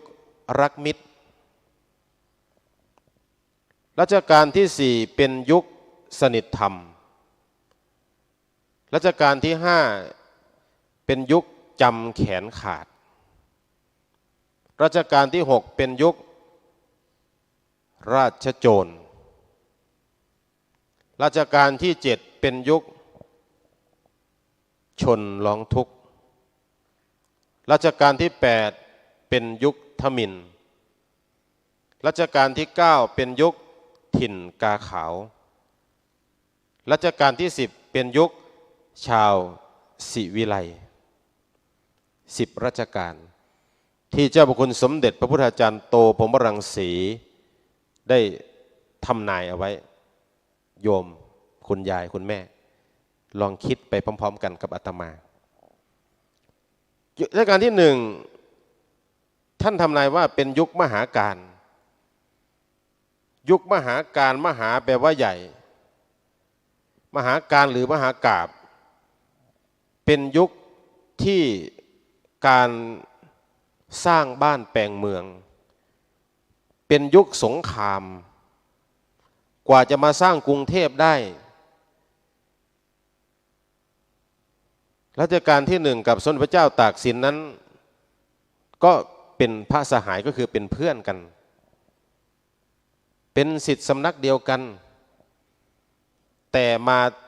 แตกคอกันคุณยายนึกถึงภาพนักการเมืองไหมเห็นนักการเมืองไหมบางพรรคบางคนก็เคยอยู่พรรคเดียวกันมาก่อนพอผลประโยชน์ไม่ลงตัวก็แยกพรรคไปตั้งพรรคใหม่อันนี้เรื่องของการเมืองในยุคนั้นมีการแย่งชิงราชสมบัติตามประวัติศาสตร์ที่จารึกเอาไว้สำเร็จโทษพระเจ้าตากสินด้วยท่อนไม้จันทร์ในพงศาวดารกล่าวว่าพระเจ้าตากสินหลังจากที่ไปรบที่เขมรกลับมาทรงเป็นวิปลาสคือเป็นบ้าพระเจ้าแผ่นดินนี้เป็นบ้านี่คือข้อกล่าวหาสมเด็จเจ้าพระยามหากษัตริย์ศึกคือรัชกาลที่ 1พระองค์ก็จับสำเร็จโทษคือประหารชีวิตด้วยท่อนไม้จันทร์นี่สมัยโบราณสมัยปัจจุบันนี้ประหารชีวิตเขาฉีดยาพิษสมัยก่อนก็จะเป็นท่อนไม้จันทร์ถ้าเป็นขุนนางชั้นผู้ใหญ่ถ้าเป็นคนธรรมดาก็ตัดหัวเสียบประจานไว้ที่ประตูเมืองตัดคอแล้วก็เอาไปเสียบไว้ประจานไว้มาทำผิดอะไรมาบ้างยุคต่อมาก็ยิงปืนยิงเป้ามันเป็นตาย่านพลเนาะแม่ ยิงเป่าเนี่ยมันเป็นตาย่านเนาะในสมัยใหม่เขาเรียกว่าโลกมันเปลี่ยนการจะประหารชีวิตมันเป็นการละเมิดสิทธิมนุษยชนมันทำให้คนเป็นตาย้านก็เลยให้นอนแล้วก็ฉีดยาให้ตายไปเลยฉีดยาให้ฉันตายไปเถอะหมอนะเคยเห็นฟังเพลงไหม เนี่ยจากนั้นมาพระองค์ก็เลยปราบดาภิเษกขึ้นเป็นพระปฐมบรมกษัตริย์องค์ที่ 1ในราชวงศ์จักรีวันที่ 6 เมษายนของทุกๆปีจึงเป็นวันจักรีเป็นวันหยุดราชการให้คนไทยทั้งหลายได้มานึกถึงวันชาติปฐมบรมกษัตริย์คือสถาบันกษัตริย์ของไทยเราเรียกว่าเป็นยุคที่สร้างบ้านแปลงเมืองนะคุณแม่เรียกว่ายุคมหาการเป็นสงครามการแย่งชิงการสร้างบ้านแปลงเมืองมาในยุครัชกาลที่ 2พานยักษ์ยุคพานยักษ์นี่เรียกว่าเป็นยุคที่คนพาล ยุคที่เกิดโรคภัยไข้เจ็บเรียกว่าโรคอหิวาตกโรคระบาดทั้งโรคภัยไข้เจ็บทั้งพูดผีปีศาจที่เราเชื่อว่าดวงวิญญาณที่ตายไปแล้วเกิดจากสงครามเป็นวิญญาณที่มาหลอกมาหลอนและเป็นโรคที่เรียกว่าเป็นโรคระบาดพระบาทสมเด็จพระพุทธเลิศล่านภาลัยรัชกาลที่สองจึงจัดให้มีพิธีเรียกว่าขับไล่ยิงปืนใหญ่ทั่วกำแพงพระนครและมีการสวดเรียกว่าพานยักษ์สวดขับไล่ดวงวิญญาณอมนุษย์ทั้งหลายเหมือนในสมัยพุทธกาลที่เมืองเวสาลีเกิดทุพพิกภัยคือข้าวหายากหมากราคาแพงและพูดผีปีศาจได้ไปหลอกไปหลอนคนจึงจัดให้มีการทำบุญครั้งยิ่งใหญ่เรียกว่าเป็นยุคพานยักษ์พูดง่ายๆก็คือเป็นยุคที่มันเกิดภัยต่างๆคนเดือดร้อนถ้าพูดถึงในปัจจุบันก็อาจจะเป็นโรคโควิดก็ได้คนทำมาหากินไม่ได้มีแต่โจรมีแต่ขโมยบาทสมเด็จพระเจ้าอยู่หัวรัชกาลที่สองพระองค์ท่านจึงจัดให้มีการทำบุญครั้งยิ่งใหญ่คุณแม่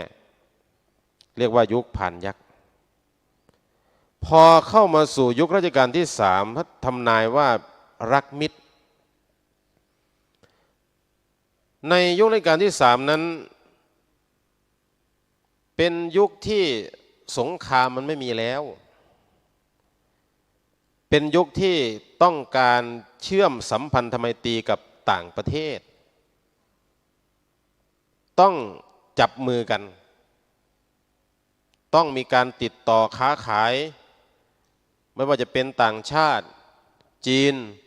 อเมริกาฝรั่งเพื่อที่จะมีการเชื่อมสัมพันธไมตรีให้เป็นการพัฒนาประเทศให้มีความเจริญยุคนี้จึงเรียกว่ายุครักมิตรหรือรักบัณฑิตต้องการหาคนที่มีความรู้มาช่วยราชการบ้านเมืองตามที่พระบาทสมเด็จพระนางเกล้าเจ้าอยู่หัวต้องการที่จะเชื่อมสัมพันธไมตรีกับต่างชาติจึงมีการติดต่อสื่อสารกับคนต่างชาติและมีการนำเอาพวกฝรั่งมังค่าเข้ามาพวกชาวคริสต์พวกฝรั่งจนมีข้อครหากล่าวหาว่าพระบาทสมเด็จเจ้าอยู่หัวนั้นได้อยากจะไปเปลี่ยนศาสนาหรือไม่จริงๆพระองค์ไม่ได้มีความต้องการที่จะไปเปลี่ยนศาสนาแต่ว่าต้องการเชื่อมสัมพันธไมตรีกับต่างชาติจึงเป็นยุคที่ต้องการคนที่มีความรู้เข้ามาช่วยในการสร้างบ้านแปลงเมืองพอมายุครัชกาลที่สี่เรียกว่ายุคสนิทธรรมทำไมถึงบอกว่าเป็นยุคสนิทธรรมในยุคนี้เป็นยุคที่พระเจ้าแผ่นดินท่านทรงผนวด27 พรรษาคุณแม่พระเจ้าแผ่นดินนะรัชกาลที่สี่พระองค์ได้ผนวดอยู่27 ปีเมื่อพระบาทสมเด็จพระนางเกล้าเจ้าอยู่หัวนั้นได้เสด็จสวรรคตจึงได้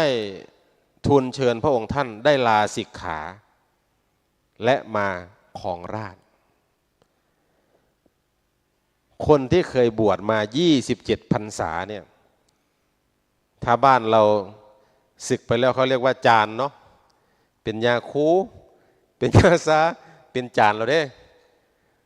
เพราะเมื่อพระองค์ได้ลาสิกขามาแล้วได้เสด็จขึ้นครองราชย์เป็นพระเจ้าแผ่นดินรัชกาลที่4พระองค์จึงสนใจในเรื่องของวัดวาศาสนาเคยเล่าให้คุณแม่ฟังแล้วเมื่อพระองค์ได้ขึ้นครองราชย์จึงได้แบ่งคณะสงฆ์ไทยออกเป็น2 นิกายคือมหานิกายกับธรรมยุทธนิกาย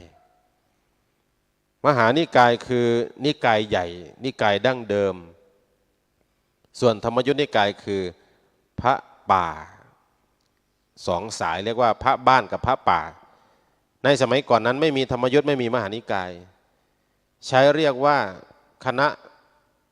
คามวาสีและอรัญญวาสีเรียกว่าคณะป่าพระบ้านให้ทำอะไรพระบาทสมเด็จพระเจ้าอยู่หัวท่านให้ศึกษาเรียกว่าปริยัติส่วนพระป่าท่านให้เน้นเรื่องการปฏิบัติวิปัสสนาพระองค์ท่านจึงได้แยกออกให้เป็นสัดส่วนแต่ว่าจะเป็นนิกายไหนก็มีคำสอนอันเดียวกัน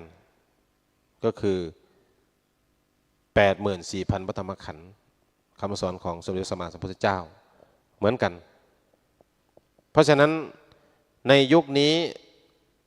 พระองค์ท่านมีความเชี่ยวชาญเรื่องพระพุทธศาสนาเพราะพระองค์ท่านได้ผนวดอยู่27 ปีมีความแตกฉานในเรื่องของคัมภีร์แปลธรรมบทมีความแตกฉานเรื่องการสำรวจดวงชะตาเรียกว่าทำนายถ่ายทักเรียกว่าพยากรณ์สามารถพยากรณ์เหตุการณ์ล่วงหน้าได้ที่ตำบลว่าก็จังหวัดประจวบคีรีขันธ์ก็คือเหตุการณ์สุริยุปราคาทำให้ได้รับการสมญานามว่าเป็นบิดาแห่งดาราศาสตร์ของไทยคือพระบาทสมเด็จพระจอมเกล้าเจ้าอยู่หัวรัชกาลที่4ดูดวงแม่นพยากรณ์แม่นเพราะมีความเชี่ยวชาญตั้งแต่สมัยที่พระองค์ท่านทรงผนวดศึกษาตำราพระไตรปิฎกและคัมภีร์ต่างๆจนมีความแตกฉานจึงเป็นยุคที่เรียกว่าสนิทธรรมพอมาถึงรัชกาลที่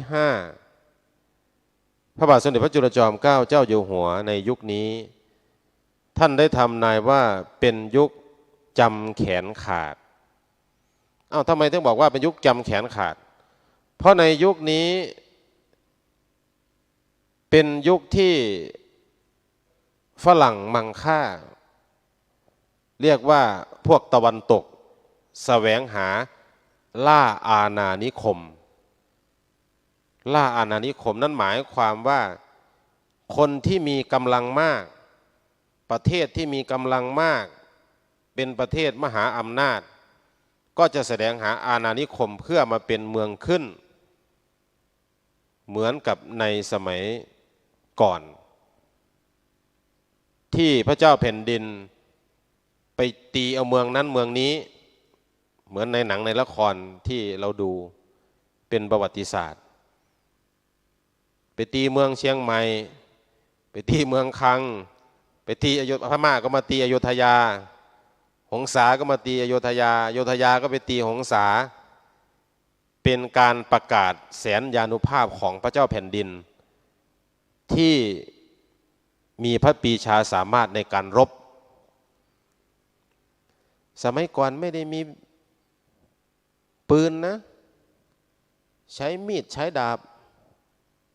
หลังๆมาฝรั่งก็เอาปืนมาให้เราปืนใหญ่จากโปรตุเกสเห็นไหมครับฝรั่งส่งปืนใหญ่มาให้อยุธยาก็มีปืนใหญ่ในสมัยที่พระเจ้าสมเด็จพระนเรศวรมหาราชทรงพาไพร่พลพวกมอญที่เป็นตัวประกันเป็นเฉลยไปอยู่ที่หงสาวดีข้ามแม่น้ำสตงมาเนี่ยพระองค์ชนะสงครามด้วยปืนบ้านเฮาเอิ้นปืนแก๊ปนะปืปืนเงี้ยวๆนี่ใช่ลูกปืนยิ่งข้ามแม่น้ำไปทำให้ได้รับชัยชนะในศึกครั้งนั้นโดยธรรมชาติแล้วปืนที่จะยิงข้ามแม่น้ำได้นี่มันบ่แม่นสิแม่นง่ายๆเด้เนาะอาจจะเป็นเพราะบุญญาธิการที่ทำให้พระองค์ท่านได้รับชัยชนะในครั้งนั้นพอมายุครัชกาลที่5เนี่ยเมื่อฝรั่งมังค่าต้องการแสวงหาอาณานิคมพระเจ้าแผ่นดินทำยังไงมาเลเซียฝั่งใต้ลาวที่เป็น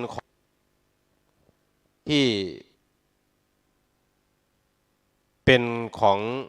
สยามประเทศทำยังไงจะไม่ตกเป็นเมืองขึ้นของฝรั่งพระเจ้าแผ่นดินรัชกาลที่5นั้นท่านมีพระปรีชาสามารถยอมเรียกว่าจำแขนขาดยอมเสียเมืองเล็กๆที่อยู่ชายฝั่งแม่น้ำโขงเสียลาวให้กับฝรั่งเศสยอมเสียนะเพื่อรักษาด้ามขวัญเรียกว่าประเทศไทยของเราเอาไว้ไม่ให้เป็นเมืองขึ้นของใครยอมเสียฝั่งมาเลเซียให้เป็นเมืองของฝรั่งมังค่ายอมขนาดนั้นถึงรักษาแผ่นดินไทยเอาไว้ได้นี่คือประวัติศาสตร์และก็มีการปฏิรูประบบราชการแผ่นดินใหม่เรียกว่าทรงเลิกทาสทำไมต้องเลิกทาสเพราะพระองค์เห็นว่าไปดูฝรั่งแล้วทำไมบ้านเมืองเขามีความเจริญทำไมสยามประเทศเราไม่มีความเจริญอันดับแรกเมื่อพระองค์กลับมาจึงทรงสั่งให้เลิกทาสขุนนางชั้นผู้ใหญ่นี่ไม่ให้มีทาสแล้วนะไม่ให้เรียกว่าทาสเพราะมนุษย์ชีวิตของคนเนี่ยมีศักดิ์ศรีของความเป็นมนุษย์เท่าเทียมกันถ้าคุณทำงานคุณต้องได้รับเงินเดือนใช่ไหมคุณแม่จะใช้เยี่ยงทาสไม่ได้ทำงานต้องได้รับเงินเดือนจะเป็นค่าจ้างรายวันหรือเป็นเงินเดือนเช่นจ้างเป็นแม่บ้านจ้างเป็นคนสวนจนปฏิรูประบบราชการมีการสอบคัดเลือกจนมาถึงยุคปัจจุบันนี้เรียกว่ารับราชการตามกระทรวงต่างๆท่านเปลี่ยนจากกรมเวียงวังคังนามาเป็นระบบกระทรวงจนถึงปัจจุบันนี้20กระทรวงในการบริหารประเทศไทย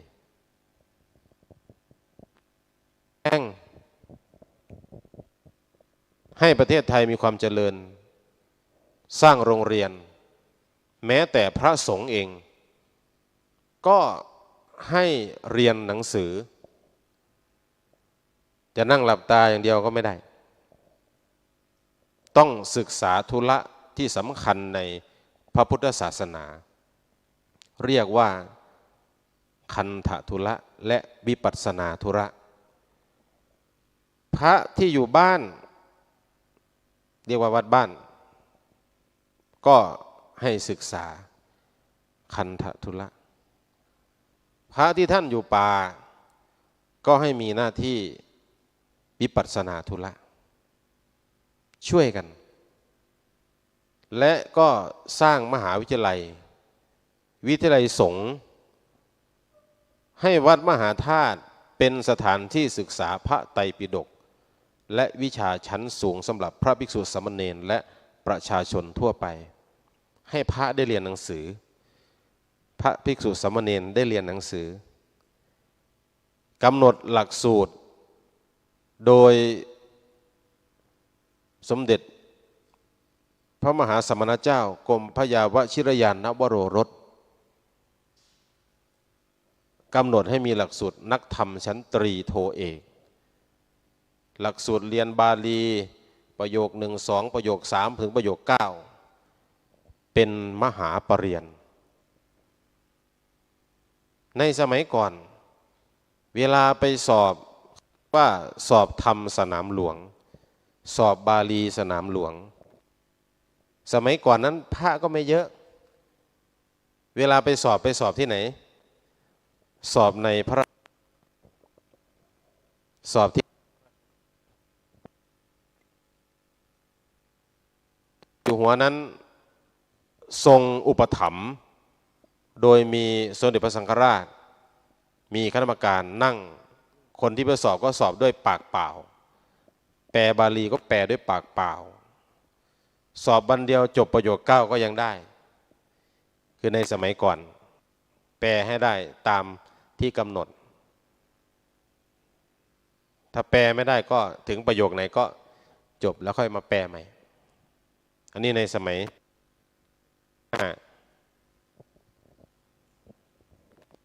พอมาถึงในรัชกาลที่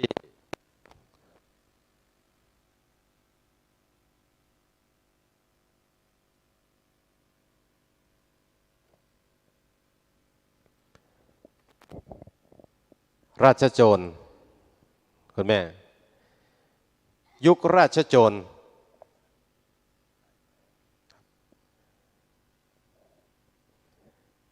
ในหลวงรัชกาลที่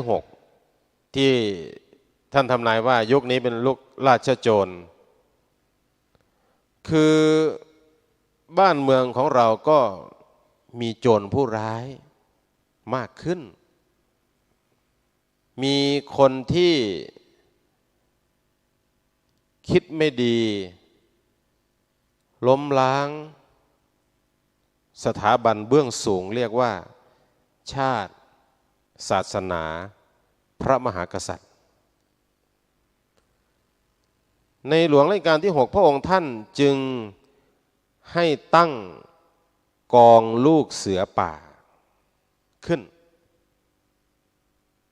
ปลุกให้คนรักชาติโดยใช้เพลงชาติไทยเพลงมีธงไตรรงค์ก็คือธง3 สีเช้า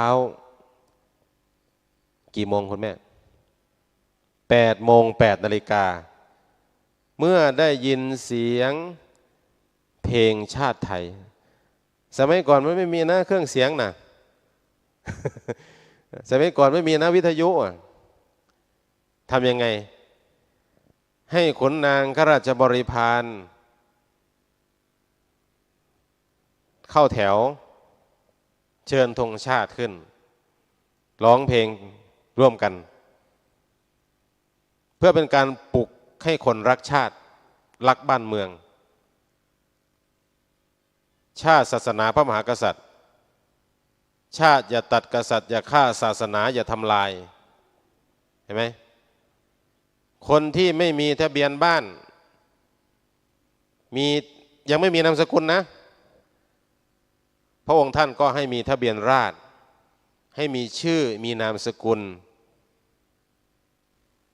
มีทะเบียนราษฎร์ขึ้นทะเบียนเอาไว้ให้ได้รู้ว่ามีประชากรเท่าไหร่ ให้มีการนับจำนวนคนในประเทศจึงมีการพระราชทานนามสกุลแต่เมื่อก่อนก็จะเป็นยายแดงยายมียายนั่นยายนี่ไปไม่มีนามสกุลในหลวงรัชกาลที่ 6จึงกำหนดเป็นพระราชบัญญัติให้มีนามสกุลขึ้นมาว่าคนนี้เกิดมาเป็นลูกเต้าเหล่ากอของใครอยู่ทะเบียนบ้านไหนเนี่ยปลุกให้คนรักชาติบ้านเมืองเพราะมันมีโจรผู้ร้าย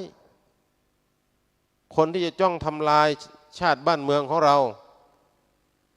คนที่คิดจะล้มล้างแผ่นดินเห็นไหมพอมาถึงรัชกาลที่ 7ท่านทำนายว่าเป็นยุค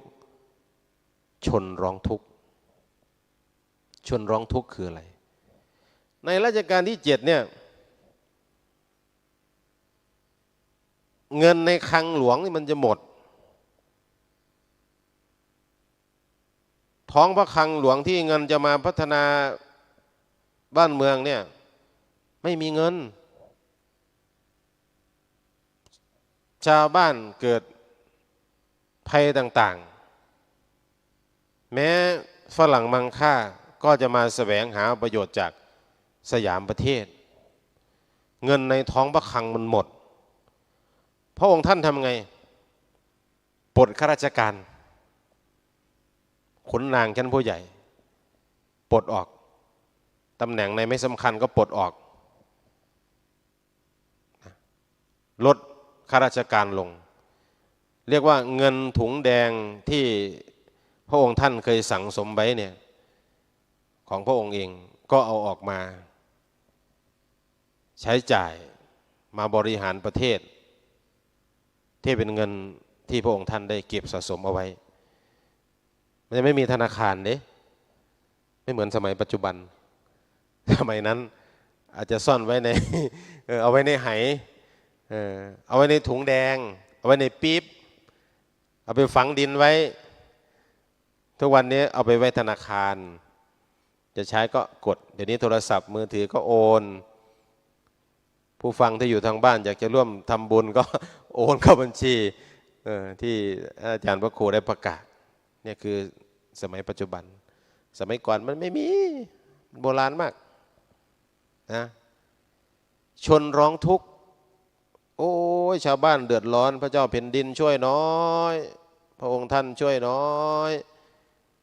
ไฟก็ไหม้น้ำก็ท่วมยากจนเด้ทำยังไงจนในสมัยนั้นพระองค์ท่านเกิดการเปลี่ยนแปลงการปกครองในสมัยรัชกาลที่ 7คือคณะราษฎรได้ไปยึดอำนาจจากพระเจ้าแผ่นดินพูดง่ายๆคือเรียกว่าการปฏิวัติเปลี่ยนแปลงการปกครองของประเทศในสยามประเทศพระบาทสมเด็จพระปกเกล้าเจ้าอยู่หัวรัชกาลที่ 7จึงได้ยอมสละพระราชอำนาจยอมสละราชบัลลังก์เปลี่ยนแปลงการปกครองให้มีการเลือกตั้งเป็นประชาธิปไตยตั้งแต่วันที่24มิถุนายน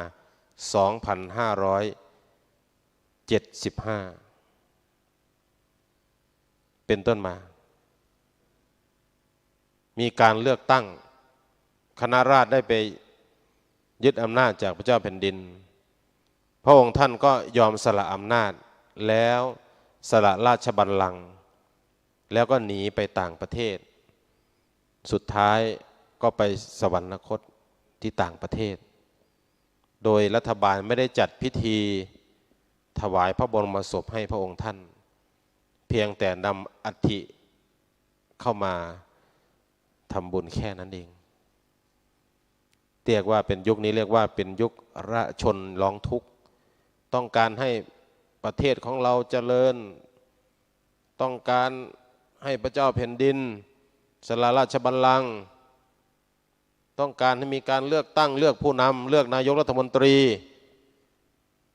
จนมีการเลือกตั้งถึงปัจจุบัน จากนั้นคณะรัฐบาลก็ได้ทูลเชิญพระบาทสมเด็จเจ้าฟ้าอานันทมหิดลคือในหลวงรัชกาลที่ 8ขึ้นครองราชย์เรียกว่าเป็นยุคทมิฬยุคทมิฬคำว่าทมิฬคืออะไรมันยุคมืดมันยุคโหดร้ายมันเป็นยุคที่คนไปฆ่าพระเจ้าแผ่นดินเนี่ยจึงเรียกว่าเป็นยุคที่ยุคทมิฬคนฆ่าได้แม้กระทั่งพระเจ้าแผ่นดินอันนี้ตามพงศาวดารได้กล่าวว่า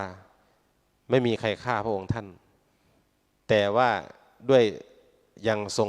พระเยาว์เล่นปืนนะเล่นไปเล่นมาก็ปืนลั่นบางพวกก็กล่าวว่ามีคนไปทำร้ายพระเจ้าแผ่นดินก็นายกรัฐมนตรีในสมัยนั้นก็โดนหนีออกจากประเทศลี้ภัยทางการเมืองข้อกล่าวหาว่าฆ่าพระเจ้าแผ่นดินพอพระองค์ท่านได้ยังไม่ได้ปราบดาภิเษกขึ้นเป็นพระเจ้าแผ่นดินนะเพราะว่ายังไม่ได้บรรลุนิติภาวะคือยังไม่อายุ20 ปีก็ได้สวรรคตจากนั้นก็ได้ทูลเชิญ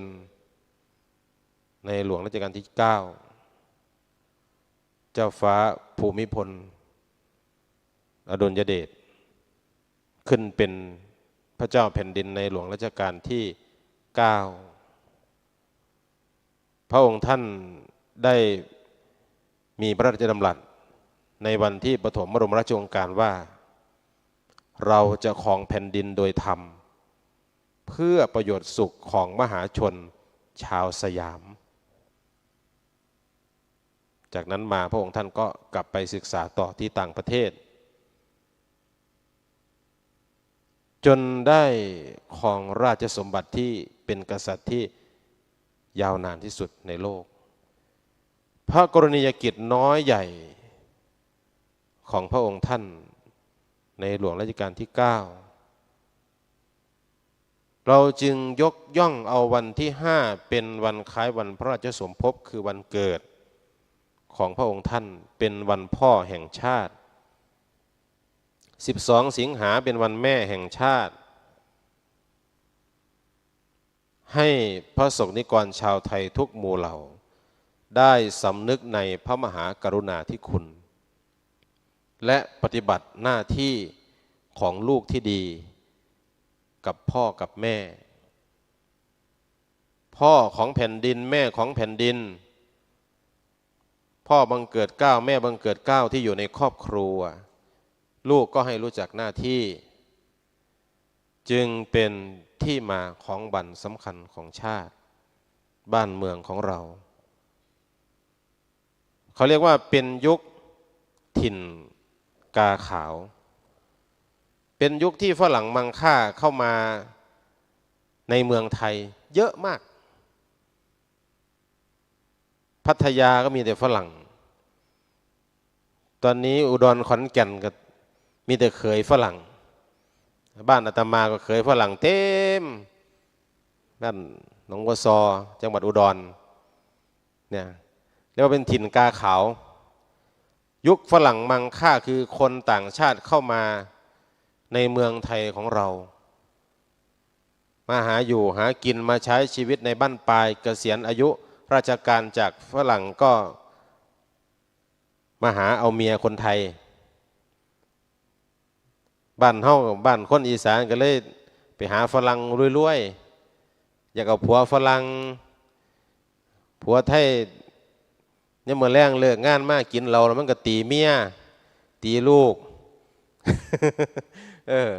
ก็เลยอยากไปเอาผัวฝรั่งสบัดนี่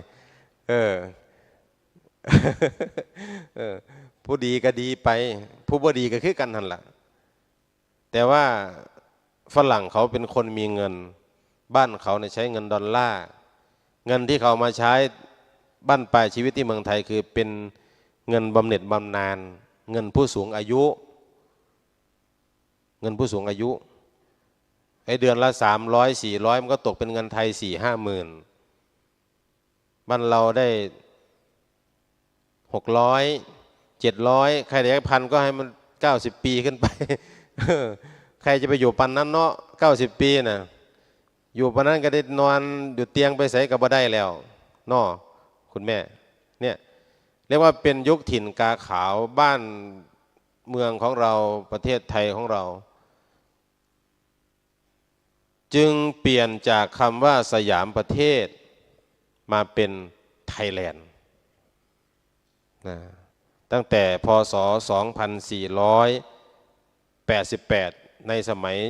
จอมพลป.พิบูลสงครามจากสยามมาเป็นไทยแลนด์เป็นประเทศไทย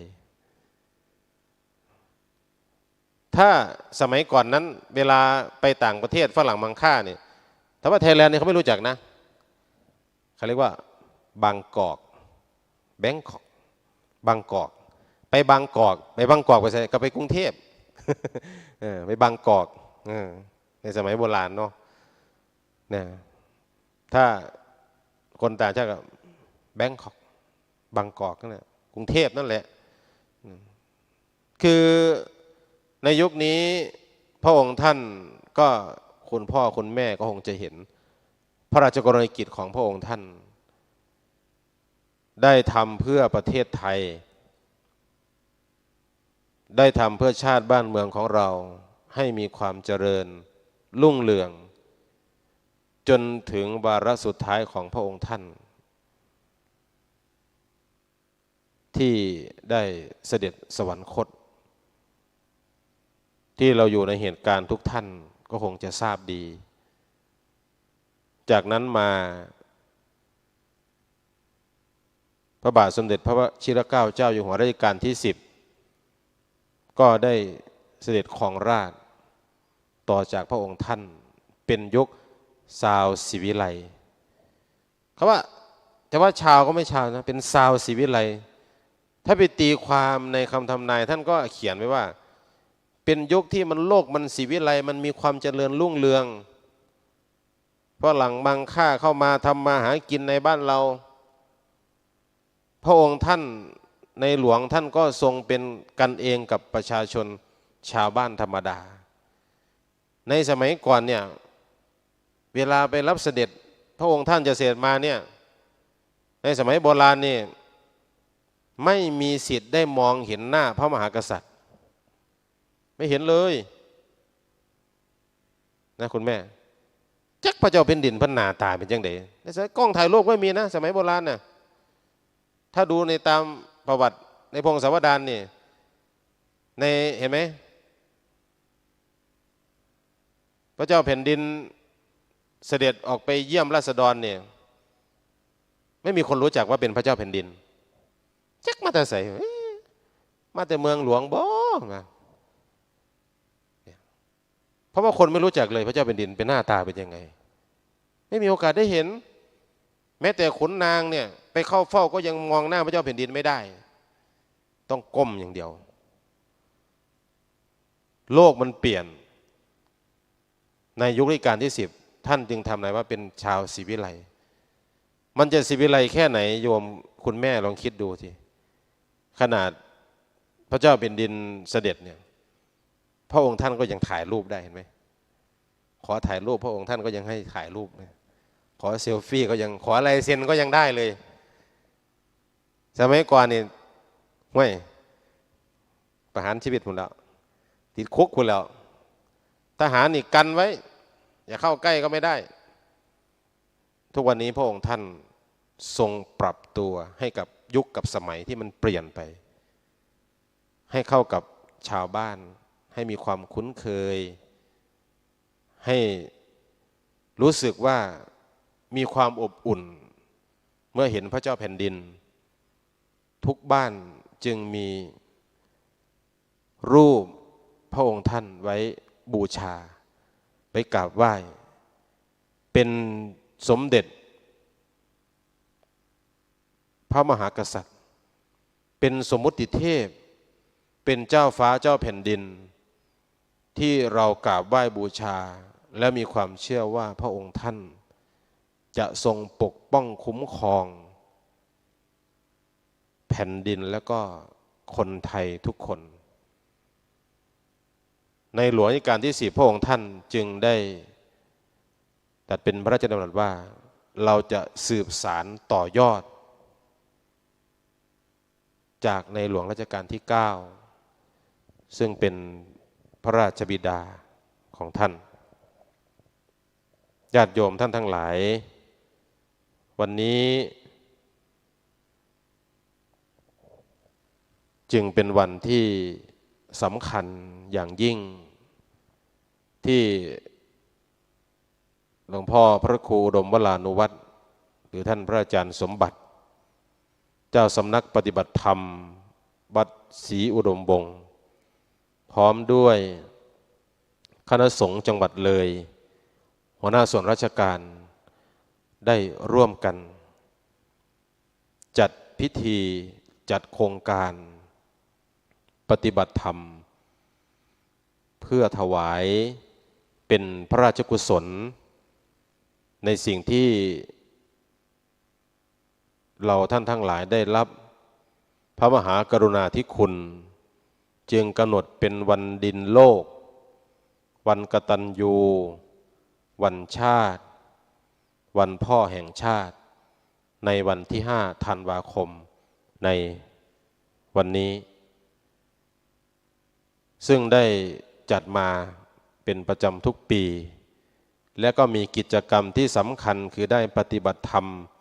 ฟังเทศน์สอดแจ้งให้เราได้พัฒนาฝึกหัดฝึกจิตฝึกใจของเราให้ยกจิตยกใจของเราให้มีบุญมีกุศลให้เป็นผู้ที่ได้รับอานิสงส์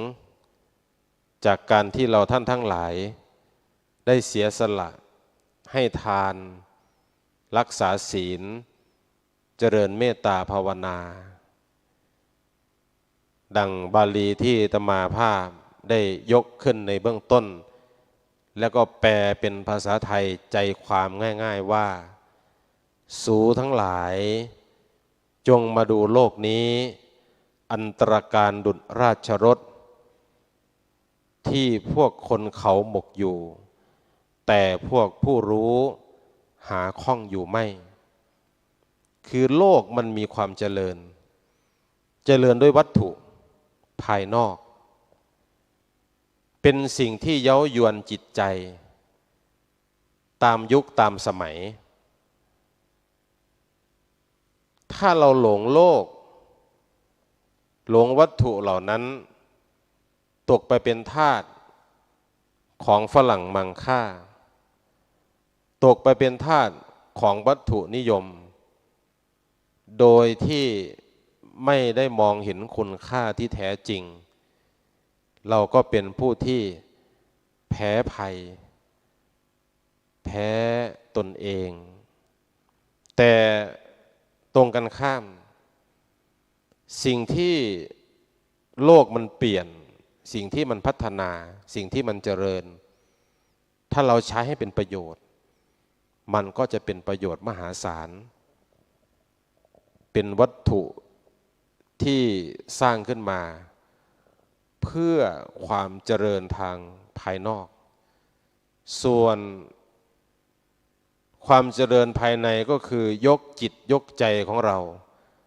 ให้เป็นผู้ที่ละที่วางที่ไม่ยึดไม่ติดเหมือนคำภาษิตที่บอกว่าใจดีคือพระพุทธใจบริสุทธิ์คือพระธรรมใจชักนำคือพระสงฆ์ใจอาจองค์คือนักฆ่าใจกล้าคือนักรบใจสงบคือนักปราชญ์ใจฉลาดคือบัณฑิตใจไม่ยึดไม่ติดคือพระอรหันต์สุดท้ายที่สุดแล้วชีวิตที่เราต่อสู้มาชีวิตที่แสวงหาวัตถุภายนอกมาเมื่อเราสิ้นชีวิตจากโลกนี้ไปแล้ว ไม่มีอะไรเอาไปได้สักอย่าง มีแต่บาปกับบุญที่เป็นเงาตามตัวของเราไปได้ เงินทองข้าวของที่นาที่ดินบ้านเรือนเอาอะไรไปไม่ได้สักอย่าง แม้แต่เงินบาท5 บาท10 บาทที่เขาเอาใส่ปากเราเวลาเผาไปแล้วเขายังเอาไปเขี่ยคืนมาเป็นเงินขวัญถุงว่าสันว่าไม่ให้เราไปใช้เลย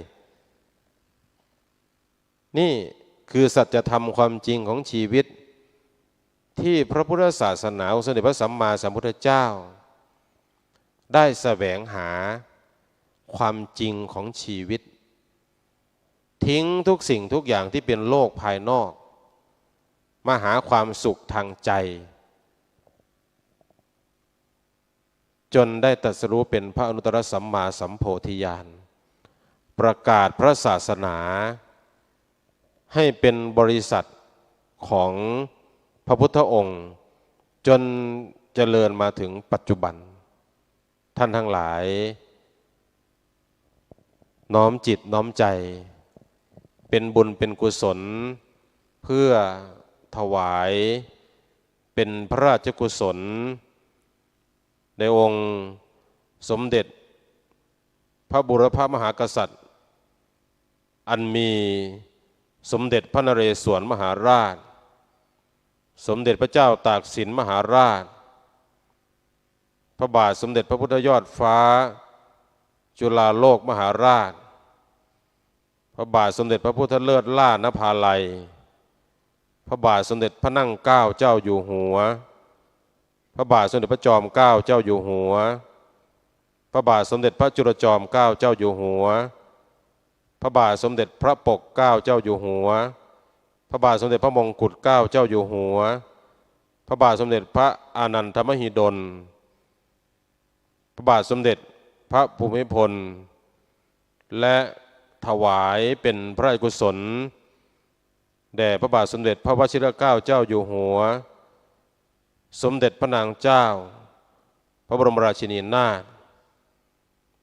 สมเด็จพระพันปีหลวงถวายเป็นพระราชกุศลแด่พระองค์ท่านทุกๆพระองค์ด้วยจิตอันเป็นกุศลด้วยจิตที่เราท่านทั้งหลายได้พร้อมกันกระทำในสิ่งที่เป็นประโยชน์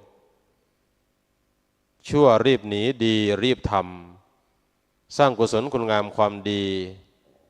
ให้เกิดขึ้นในจิตในใจของเราท่านทั้งหลายอิมินากตะปุญเยนะขออานุภาพบุญกุศลคุณงามความดีจริยาสัมมาปฏิบัติของญาติโยมท่านทั้งหลายจงมารวมกันเป็นเดชะเป็นตบะเป็นภรวะปัจจัยเป็นกระจกเงาสะท้อนย้อนกลับให้ท่านทั้งหลายจงเจริญด้วยจตุรพิทพรชัยคืออายุวรรณสุขภละปฏิภาณธนสารสมบัติธรรมสารสมบัติจงสมบูรณ์ผลทุกท่านทุกคนรัตนัตยานุภาเวนะขอเดชะพระพุทธรัตน์กำจัดทุกข์เจริญสุขสิริศักดิ์มีหลักฐานขอเดชะพระธรรมรัตน์กำจัดพานให้ไพศาลผุดผ่องพ้นผองภัยขอเดชะพระสังฆรัตน์กำจัดโรคให้เสื่อมโศกสืบชนจนเกินไขขอเดชะพระไตรรัตน์ดังชัดชัยเจริญวัยเจริญศรีทวีพรพรใดๆดีๆมีในโลกโชคใดๆดีๆที่ประสงค์สุขใดๆดีๆที่จำนงทั้งหมดจงสำฤทธิ์เป็นนิจเทินเอวังก็มีด้วยประการฉนี้สาธุ กับองค์แสดงธรรมญาติโยมพร้อมเพียงกันกราบ พุทโธเมนาโถพระพุทธเจ้าเป็นที่พึ่งของเรา กราบ ธัมโมเมนาโถพระธรรมเป็นที่พึ่งของเรา กราบ สังโฆเม นาโถพระสงฆ์เป็นที่พึ่งของเรา อ้าวโยมยกไปเท่า สาธุ จะทำถวายแล้วลุกอาจารย์พระครูปริยัติจันทนิมิตจันทบัณฑิตอาจารย์สมศักดิ์รองเจ้าคณะอำเภอเชียงคานเป็นอาจารย์คณะสอนคณาจารย์อยู่ที่มหาลัยสงฆ์เลยจุฬาลงกรณ์และวิทยาลัยมีอะไรสงฆ์เลยถวายไปรับ สาธุ รูปต่อไปก็อาจารย์สุพิษและกิตตธรรมโมพระครูวันพจน์ธรรมลักขิตแห่งวัดถ้ำผาใหญ่เป็นมาได้พักผ่อนนอนตื่นฟื้นแล้วก็ได้เข้ามาอันนี้มนต์ลงเลยก็ได้บุญใดกุศลใดที่พวกเราได้ทำก็ขอให้อาจารย์สมศักดิ์อาจารย์พระครูปริยัติจันทบัณฑิตก็ขอให้อายุยืนวันสายยาวเป็นร่มโพล้มแสงสิทธิอนุสิทธิ์ตลอดกาลและนานเทิน สาธุ ครับญาติโยมที่ฟังอยู่ทางบ้านเนี่ยโทรมาแจ้งกันเด้อฟังอยู่บ่น้อยายเนี่ยกินกาแฟดำฟังบ่น้อรูปต่อไปกราบนิมนต์พระครูบรรพตธรรมลักขิตอาจารย์สุพิษและกิตตธรรมโมนี่ภารกิจเป็นกัดหลายมันไปเดินทางธุดงค์ทั่วประเทศแล้วก็ทั่วโลกและ8 ประเทศแล้วจะมี9มี10ก็ถือว่าเป็นเสียสละนะความสุขส่วนตนเพื่อไปพัฒนาขอบคุณหลายญาติโยมก็ฟังอยู่ทางบ้านเด้อฟังแล้วก็โทรกันมา0898404968ทำบุญออนไลน์ก็โทรศัพท์เข้ามา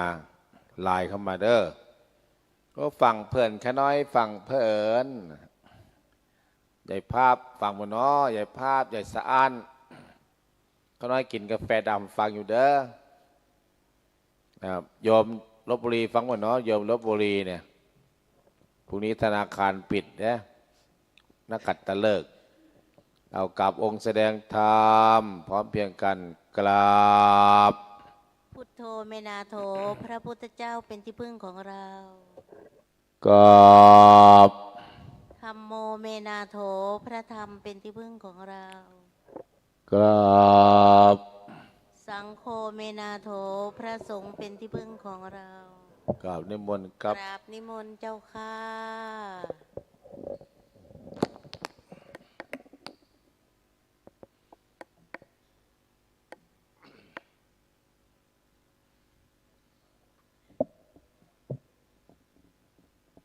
พุทโธธัมโมสังโฆ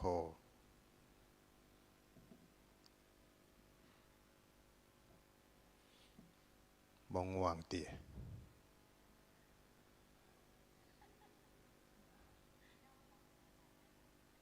เนี่ยบางเถาแต่เพิ่นกราบงามมาแต่เพิ่นหมอบแต่นานนะเพิ่นบนองค์หัวขึ้นมาเพิ่นฝันแล้ว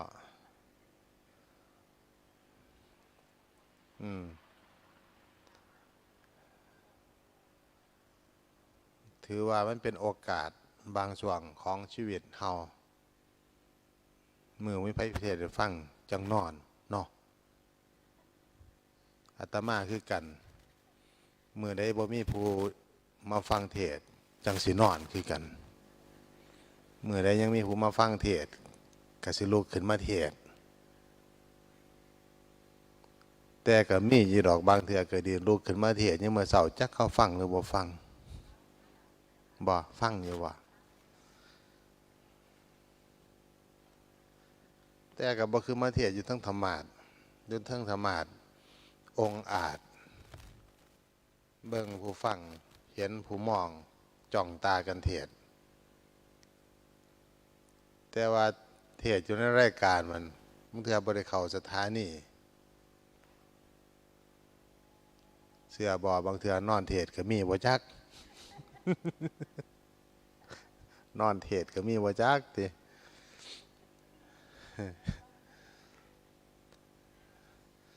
อ้าวมาเสริมต่อตั้งแต่แต่งหน้ายังบ่แล้วง่ายๆเด้แล้วก็บ่จักล้างหน้ามาแล้วแต่งหน้าแต่งหลังครีมรองพื้น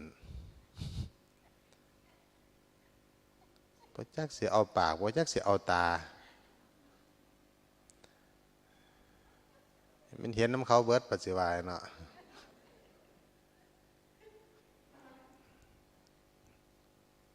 ไม่ออกหนึ่ง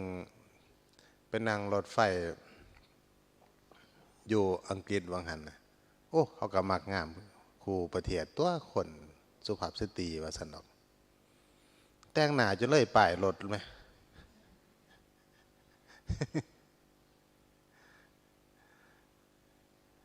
บ่ได้ลงหอดมองลงค่าตั้งแต่เสริมคิวอยู่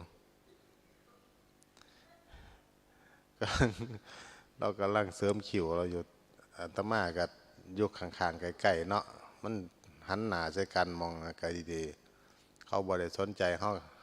ก็บ่ได้สนใจแล้วเขาสนใจตั้งแต่ในกระจกเงาซองมองหน้าเจ้าของพระอันที่ไปสนใจเขา เบิ่งโอ้ใจมันเจ้าแตงโอ้เจ้าก็งามอยู่ดอกพ่อละว่ะแตงคันแตงแล้วใส่นี่ใส่สินพันคือจังพระเพิ่นแต่งเหมือนใครได้เพิ่นใส่คิ้วแล้วเพิ่นใส่นี่ได้ไหมพระเพิ่นอันนั้นนะโอนเงินเขาให้สแกนใบหน้านั่นนะเราไปถ่ายรูปไว้ตอนที่บ่ได้โปร่งคิ้วบางมื้อนั้นโปร่งคิ้วไปซื้อของไปสแกนบ่ผ่านเว้ยเฮ็ดจะได้กับบ่ผ่านพ่อข้ากับฉลาดพ่อข้าประทานนี่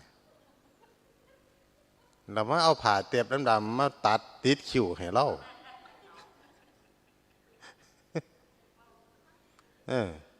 เพราะถ้าติดตอนแรกกับบ่ผ่านพระก็เลยว่า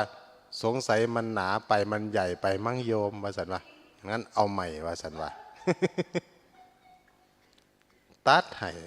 แล้วก็เอาตามเข่าเดิมมันหันละตัดใส่เอาละผ่านโอ้ละผ่าน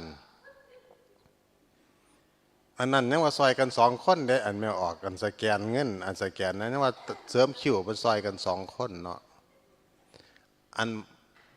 แม่ใหญ่อันเคยโอนเงินเกินเพราะ50,000ขึ้นบ่คู่มือนี่อันในแอปโทรศัพท์มันหน้าเวลาโอนเงินเขาให้สแกนใบหน้าเจ้าของโอ้ยเอาเข้ามาอีกนิดมันสิเขียนบอกเข้านั่นนะให้เห็นเต็มให้เห็นเลยฟันมันก็บอกเขายิ้มได้ดีนี่แหละเนาะเพื่อสิโอนได้ยิ้มอยู่ผู้เดียว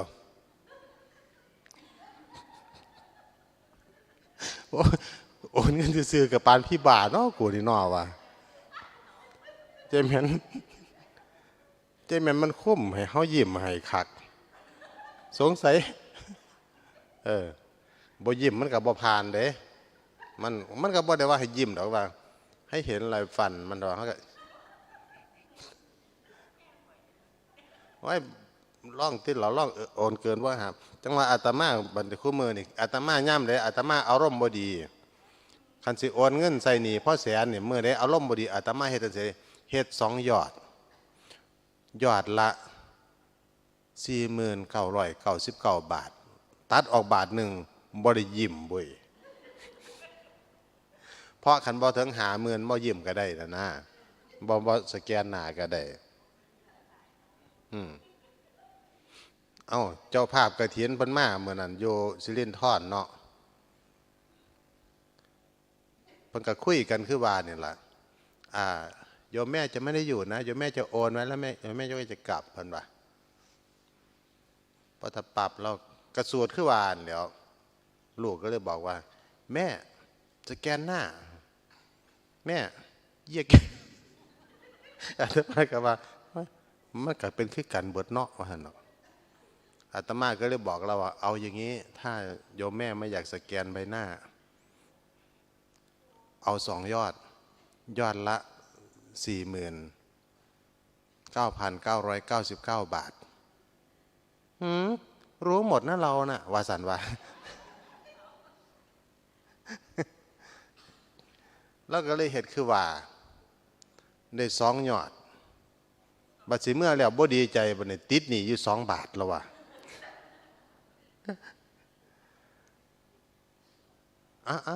อีก2 บาทโยมแม่จ่ายเป็นเงินสดก็แล้วกันถวายเป็นเงินสดแล้วกันพันว่าไม่มีทอนก็เลยว่า ก็หลายคนหนึ่ง100,000ตัวละประธานเนี่ยอันนั้นก็ว่าเอิ่นถึงว่าลูกล่ามมันตั้งแต่แต่งหนาจนมาหอดสแกนใบหนาเขาว่ามันต้องจำหนากันให้ได้เนาะจังว่าอาตมานั่งเบิ่งอยู่นี่ผ่านสแกนไปมีแต่หนาเก่าๆ แล้วก็นั่งฟังเทศกับทาเก่าห้อยหอยจักหน่อยนี่แม่นพละผู้เก่า แต่ว่าสิ่งหนึ่งมันจะบ่คือเก่านั่นก็คือเฒ่ากว่าเก่าแล้วก็บ่ได้เฒ่ากว่าเก่าอย่างเดียวเด้มีความเชื่อว่าจะได้บุญหลายกว่าเก่าอยู่จะได้บารมีเพิ่มขึ้นอยู่พอฟังมาหลายทำความเพียรมาหลายสังเกตเบิ่งแต่คืนนี่ก็ได้นี่เพราะว่าแต่หลายปีหลายมื้อหลายเว้นแต่คืนนี่ยังหลายรูปนี่จำได้บ่ว่าถ้าฟังมาแล้วจักกันเนี่ยอันถามว่าฟังมาแล้วจักกันเดี๋ยวเด้อหลวงพ่อเจ้าคณะจังหวัดฝ่ายธรรมยศหลวงพ่อร่องเจ้าคณะจังหวัดหลวงพ่ออาจารย์มหาหลวงพ่อหลวงพ่อพระครูบรรพตเฮ้ยมึงอย่าขาม ขนาดจำเป็นตัวตนบุคคลนั่งสิจำได้บ่เบิดนอกเขาสิมาถามว่าประเทศอีหยังเนี่ยนี่แห้งตกไก่แห้งตกไก่แล้วเนาะแต่ว่าบ่เป็นหยังเด้อแม่นสิจำได้บ่เบิดก็ตามแต่เฮาสร้างหลักฐานไว้แล้วมื้อนี้เฮาเป็นคนฟังเทศน์ถ่ายฮอดรูปไว้บันทึกไว้แล้วมื้อนี้อันเว้านี่บ่แม่นตีเต็มมาออกแล้วว่าจำได้บ่เบิดตั้งแต่ผู้เทศชั่วโมงนึงจบลงไปเทศยังได๋ไม่ออกฟังจักจักเป็นเทศยังเนี่ยคือว่างหันน่ะก็สิจำได้ดีอยู่อาจารย์พระครูเพิ่นเทศลงไปที่เพิ่นยกเป็นพระคาถาขึ้นมาอาตมามากหลายบวชเข้ามาปุ๊บไปเดินธุดงค์ปั๊บนั่งอยู่หน้าผาสูงๆบนยอดเขามองลงมาเบิ่งชาวบ้านทำมาหากินย่างไปย่างมาแบกฟืนกลับบ้านจูงง้อจูงควายกลับบ้านบางคนก็ได้เบ็ดได้มองลงทงลงห้วยลงหนองสวนกันไปสวนกันมาเขานั่งอยู่บนยอดเขาผู้ปังแน่เมืองชาวบ้านสมัยนั้นเมื่อคือเห็นค่ำพุทธองค์คือบวชเขามาเนี่ยพุทธทุพาสิทธิ์เนี่ยคือมันเป็นค่ำตัดที่ศักดิ์สิทธิ์คือบกล้าเถียงเดี๋ยวเงี้ยเนี่ยฟังแล้วมีพระบาลีขึ้นมาอ่างมีภาษาไทยขึ้นมาอธิบายเพิ่มอ่านแล้วก็คิดว่าเป็นสัจธรรมเนี่ยคือความจริงอย่างที่อาจารย์พระครูเพิ่นกล่าวไปวังหันหลักที่ว่าสู้ทั้งหลายจงมาดูโลกใบนี้โลกที่เปรียบเหมือนราชรถบรรทุกคนเขาแต่ผู้รู้หาข้องอยู่ไม่มากหลายก็สิมากว่าเจ้าของได้ออกมาบวชเนี่ยบ่ของบ่ค่าคือทั้งกายเด้ทั้งกายเฮาบ่ของบ่ค่ายั่งแต่ใจเฮาเนี่ยต้องกู้มาเฮามาฮอดแล้วมาฮอดธรรมฮอดวินัยแล้วหมุนจากโลกสละโลกมานั่งอยู่ในธรรมวินัยมาได้แล้ว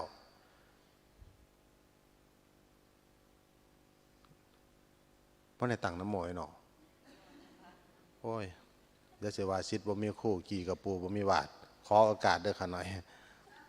นะโมตัสสะภะคะวะโตอะระหะโตสัมมาสัมพุทธัสสะนะโมตัสสะภะคะวะโตอะระหะโตสัมมาสัมพุทธัสสะนะโมตัสสะภะคะวะโต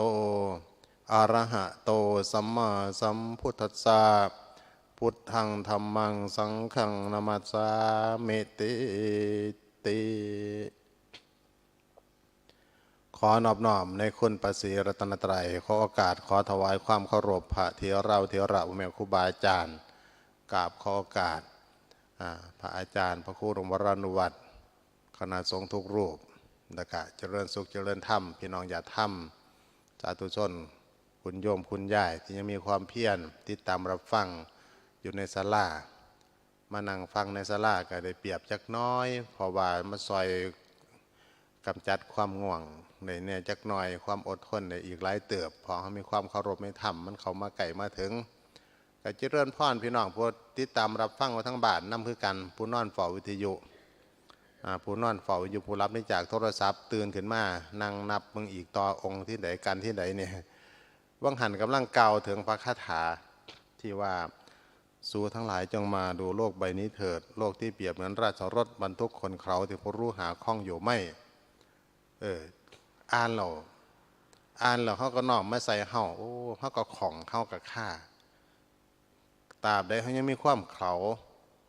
ยังมีความเขาคือความมืดความหลงความอวิชชาเขานั่นแหละเขาจังของในโลกนี่โลกคือมูสัตว์โลกคือโลกกระท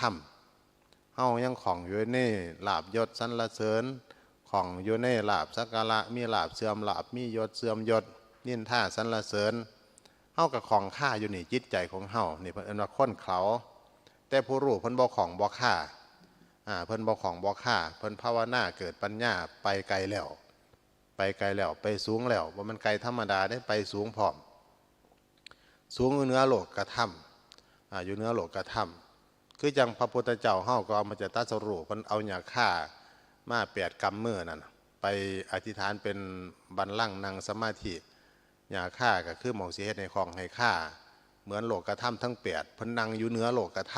ำจังค่อยพิจารณาจิตใจจังค่อยวิมุตติหลุดพ้นคือพ้นจากอาสวะกิเลสทั้งหลายทั้งปวงสันเวลาไปนั่งสมาธิเวลาไปภาวนาสอดส่องมองลงมาเบิ่งชีวิตของมนุษย์เฮาทั้งหลายเบิ่งเจ้าของย่ำเฮาของเฮาฆ่าย่ำเฮาจมในความคิดความอ่านที่มันถูกมันยากบางเทื่อบางที่เฮาถูกหย่อนยั้งถูกหย่อนเฮามันของมันฆ่าบางเทื่อมันบ่ของมันก็ต้องของบ่เป็นตะฆ่ามันก็ต้องฆ่าพอเฮาผูกเฮามัดเฮามีศรัทธามีความเชื่อในตรงจุดนั้นแล้วมันก็ผูกเฮาไว้มัดเฮาไว้คือจังพ่อแม่พี่น้องเด้อล่ะมันของมันฆ่ามันผูกมันมัดเอาหยังมาผูกมันผูกได้ทุกแนวบัดนี้มันผูกในโลกนี่มันบ่คือจัง มันบ่คือจังคุณแก่มือที่พนบวงผูกข้อปอผูกศอกปอกซุบเท้าซุบขาเนี่ยนี่มันของมันฆ่ามาเบิ่งแต่บู้หนอตั้งแต่ผูกข้อไว้กับบ่เฮี้ยงเลยยังมาผูกศอกอยู่ผูกศอกผูกข้อไว้เพราะในแดนนี้ก็ยังไข่ยังมาสอบซุบเท้าซุบขาอยู่มาเบิ่งแล้วถือพันธนาการมันบ่ธรรมดานี่บ่วงที่ผูกย่อนแต่แก่ได้ยากคนน่ะบัดนี้มาเบิ่งมันบ่แม่นรูปบ่แม่นรูปมาถ้ำที่มันผูกเข้าคือจังสอยคือจังโสตวนคือจังเสือกคือจังสิ่งพันธนาการแต่มันเป็นนามธรรมคือมันเป็นสื่อของกิเลสที่มันผูกเข้านั่นเป็นสื่อของตัณหามันเป็นกามตัณหาวตัณหาวิภวตัณหาใจเข้ามันผูกไว้คือจังนี้มื้อนี่มันผูกในสายศีลสายธรรมเมื่อได้ยินว่าจะจัดบุญงานปฏิบัติธรรมเฉลิมพระเกียรติท่านว่ามหาราชพอได้ยินแล้วใจเขามันก็ผูกเข้าไว้แล้วผูกพันกับงานนี่อาตมากับผูกพันคือกันมวลแต่ในอดีตที่มากับที่จริงแล้วมันเป็นงานหนึ่งที่เขาภูมิใจเขามวลมาตลอดเลยพี่น้องเมืองเลยวังสะพุ่งเฮาเนี่ยตะกี้บางปีโปรโมทส่วนกันคัก พุ่นตั้งแต่บ่ทันมีทีอยู่หลังข้างวัดเนี่ยนะแต่บ่มีทีอยู่หลังข้างวัดจัดอยู่โรงเรียนชุมชนวังสะพุงพี่น้องมาทั่วทิศทั่วหมู่ทั่วบ้านงานใหญ่เฉลิมพระเกียรติภาพเหล่านั้นมันยังจำติดตาตรึงจิตตรึงใจของหมู่เฮามามันม่วนในศีลในธรรมเฮาได้มาเฉลิมพระเกียรติเฮาได้มาถวายเป็นพระราชกุศลแสดงออกถึงความกตัญญูกตเวทิตาคุณต่อเจ้าฝ่าเจ้าแผ่นดินต่อพื้นแผ่นดินที่เฮาอยู่ต่อพุทธศาสนาที่เฮาอาศัยเพิงใบบุญเพิงบารมีเนี่ยไม่คิดเบิ่งมันก็โอ้มีความผูกพันแต่มันก็เป็นอนิจจังบาดขึ้นบาดล่งบาดเสื่อมบาดสลายหายไปคือกันเด้เนี่ยมันก็เสือหน่อยโล่งนี่เฮ็ดจังไดพระครูอุดมวรานุวัตรผู้ยึดผู้ผูกพันกับงานเฉลิมพระเกียรติมาเนี่ยพาเขาปฏิบัติเนี่ยศรัทธาเพิ่นยังเต็มร้อยอยากเฮ็ดอยากทำคือเก่าแต่ว่าสำคัญมันบ่แม่นอยู่กับพื้นที่กับการจัดงานบ่อยู่กับไฟแสงสีเครื่องเสียงใหญ่ๆไฟหลายๆล้านกว้างๆแต่มันอยู่กับผู้ที่ให้การสนับสนุนผู้ที่เห็นดีเห็นงามนำเห็นดีเห็นงามบ่แม่นว่าจะให้แต่ออกแต่ปัจจัยอย่างเดียวสำคัญสุดคือผู้มาร่วมฟังเทศน์ฟังธรรมผู้มานุ่งขาวห่มขาวหมู่เฮาผู้ประพฤติปฏิบัติมาผู้ที่มีความผูกพันกับสถาบันพระเจ้าอยู่หัวพระเจ้าแผ่นดินเมื่อได้ยินแล้วอยากแสดงออกถึงความจงรักภักดีหรือว่าเฮาอยากมาปฏิบัติเพื่อว่าอาศัยร่วมห่วมพระบารมีอาศัยว่านิมิตหมายอันนี้วันอันเป็นมงคลอันนี้มาสั่งมงคลให้แก่เฮาได้มาฟังเทศน์ฟังธรรมได้มาปฏิบัติมาฟังเรื่องเล่าดีๆเพราะครูบาอาจารย์ที่หมุนเวียนเปลี่ยนกันขึ้นมาแสดงธรรมกันนำเอาเรื่องเล่าดีๆขึ้นมาแสดงสู่เฮาฟังมาปรารภสู่เฮาฟังเพื่อว่าให้เกิดศรัทธาประสาทะเพื่อว่าให้เกิดความขยันเกิดความอดทนในการจะรักษาสิ่งที่ดีงามสิ่งที่มีคุณค่าต่อเฮาต่อไปเนี่ยและท่านผู้ที่มาผูกพันยึดสิ่งที่ควรยึดก็มีสิ่งที่ควรตัดคือตัณหาอุปทานสิ่งที่ควรยึดเอาคือขอวัดปฏิบัติคือการบำเพ็ญศีลสมาธิปัญญาศีลทานภาวนาสิ่งเหล่านี้เฮายึดเอาซะก่อนยึดเอาเป็นที่เพิงยึดเอาเป็นที่อาศัยของเฮานี่คือผู้ที่บ่โง่เขาจนเกินไปยังมีปัญญายังมีศรัทธายังมีวิริยะยังมีขันติเพราะได้สร้างมาร่วมน้ำกันจังหวะคนเฮาหลายๆเนี่ยผู้แข็งแรงกว่าคุณยายก็หลายแต่บ่มากับบ่ว่าบ่มีศรัทธาเด้มันองค์ประกอบหลายอย่างที่มันผูกมัดเฮา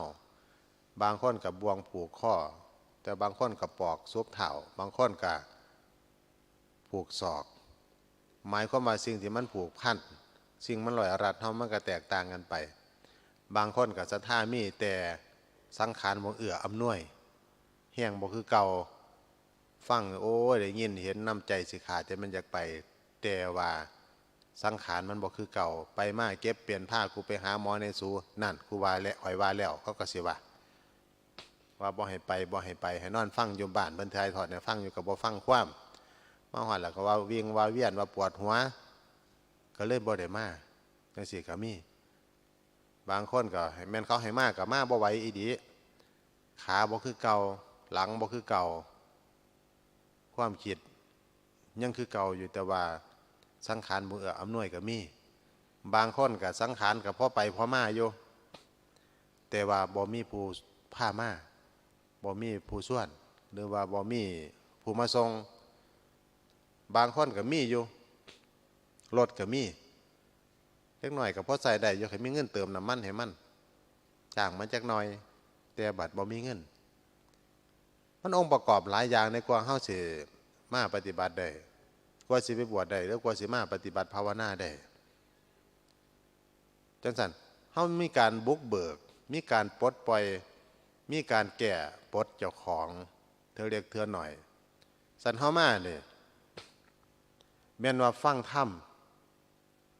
สิฟังได้หน่อยได้หลายกระสร้างในการที่ว่าเฮาฟังเพิ่นแสดงธรรมบรรยายธรรมแต่สิ่งหนึ่งที่เฮาได้เองคือเฮาได้แสดงธรรมเองเฮาเนี่ยแสดงธรรมภาคปฏิบัติเฮาได้แสดงออกถึงความศรัทธาคือมาจังสี่สิ่งที่อาตมาเว้าวังหันนี่สิ่งที่มาเว้าวังหันว่าที่เฮาของเฮาค่าหลายอย่างที่เฮาสิมารวมในการปฏิบัติธรรมบ่ได้เมื่อนี้แสดงว่าสังขารเจ้า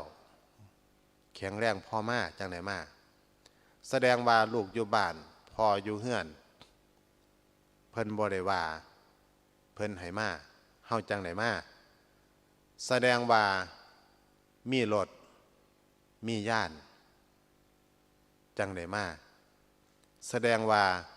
มีเงินมีทองพอได้ใส่พอได้จ่ายพอได้สำระค่าน้ำมันเฮาก็จังไหนมานั่งอยู่จนเลิกปานนี้ก็แสดงว่าศรัทธาเฮาความเชื่อในบุญในการปฏิบัติมีพอสมควรจังได้นั่งอยู่นั่นทั้งปานนี้แสดงว่าสุขภาพร่างกายเฮาเบาหวานบ่ขึ้นความดันบ่มาจังคอยได้นั่งปานนี้นี่เอิ้นว่าเฮาแสดงธรรมเฮาปฏิบัติในสิ่งที่เป็นธรรมส่วนว่าสิจำได้หน่อยหลายๆยังมามองแต่ซ้ำนี่ได้ขันคนอื่นมองซ้ำนี่คนอื่นก็จะตำหนิไปกับซ้ำเก่าจำยังบ่ได้ดอกต้องมองให้ครบวงจรมองให้หลายทิศหลายทางเฮาเอาภาคปฏิบัติเนี่ยเฮาแสดงธรรมให้เจ้าของเบิงไผบ่เบิงไผบ่ย่องก็สร้างตามอันว่าคำคนเว้าของคนมันเกินไงนะไงด้วยความเว้าบ่อยู่ความคันเขาหักเขาก็ย่องคันเขาสร้างเขาก็ด่าคือจังบักเขาเมาม้าเฒ่าเฮาแต่เขาโบราณเฮาเพิ่นว่าคันเฮ็ดแม่นแล้วเขาสิสร้างก็ตามยาคันเฮ็ดแม่นแล้วเขาสิยันหย่อก็สร้างตามเขาสิติตังถ่วงทั้งเมืองอย่าได้เงียงเขาสิติตังขายหน้าก็ยาอายนางเอ๋ยเพิ่นยังว่า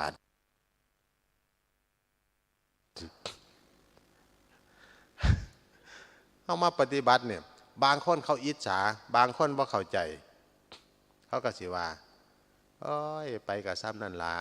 ไปนอนเฝ้าวัดซื่อๆหกวัดเพิ่นโอ้ยไปกับพ่อปานนั่นละบางคนไปเถียงกันใส่วัดซ้ำเฮ้ยบาปตืม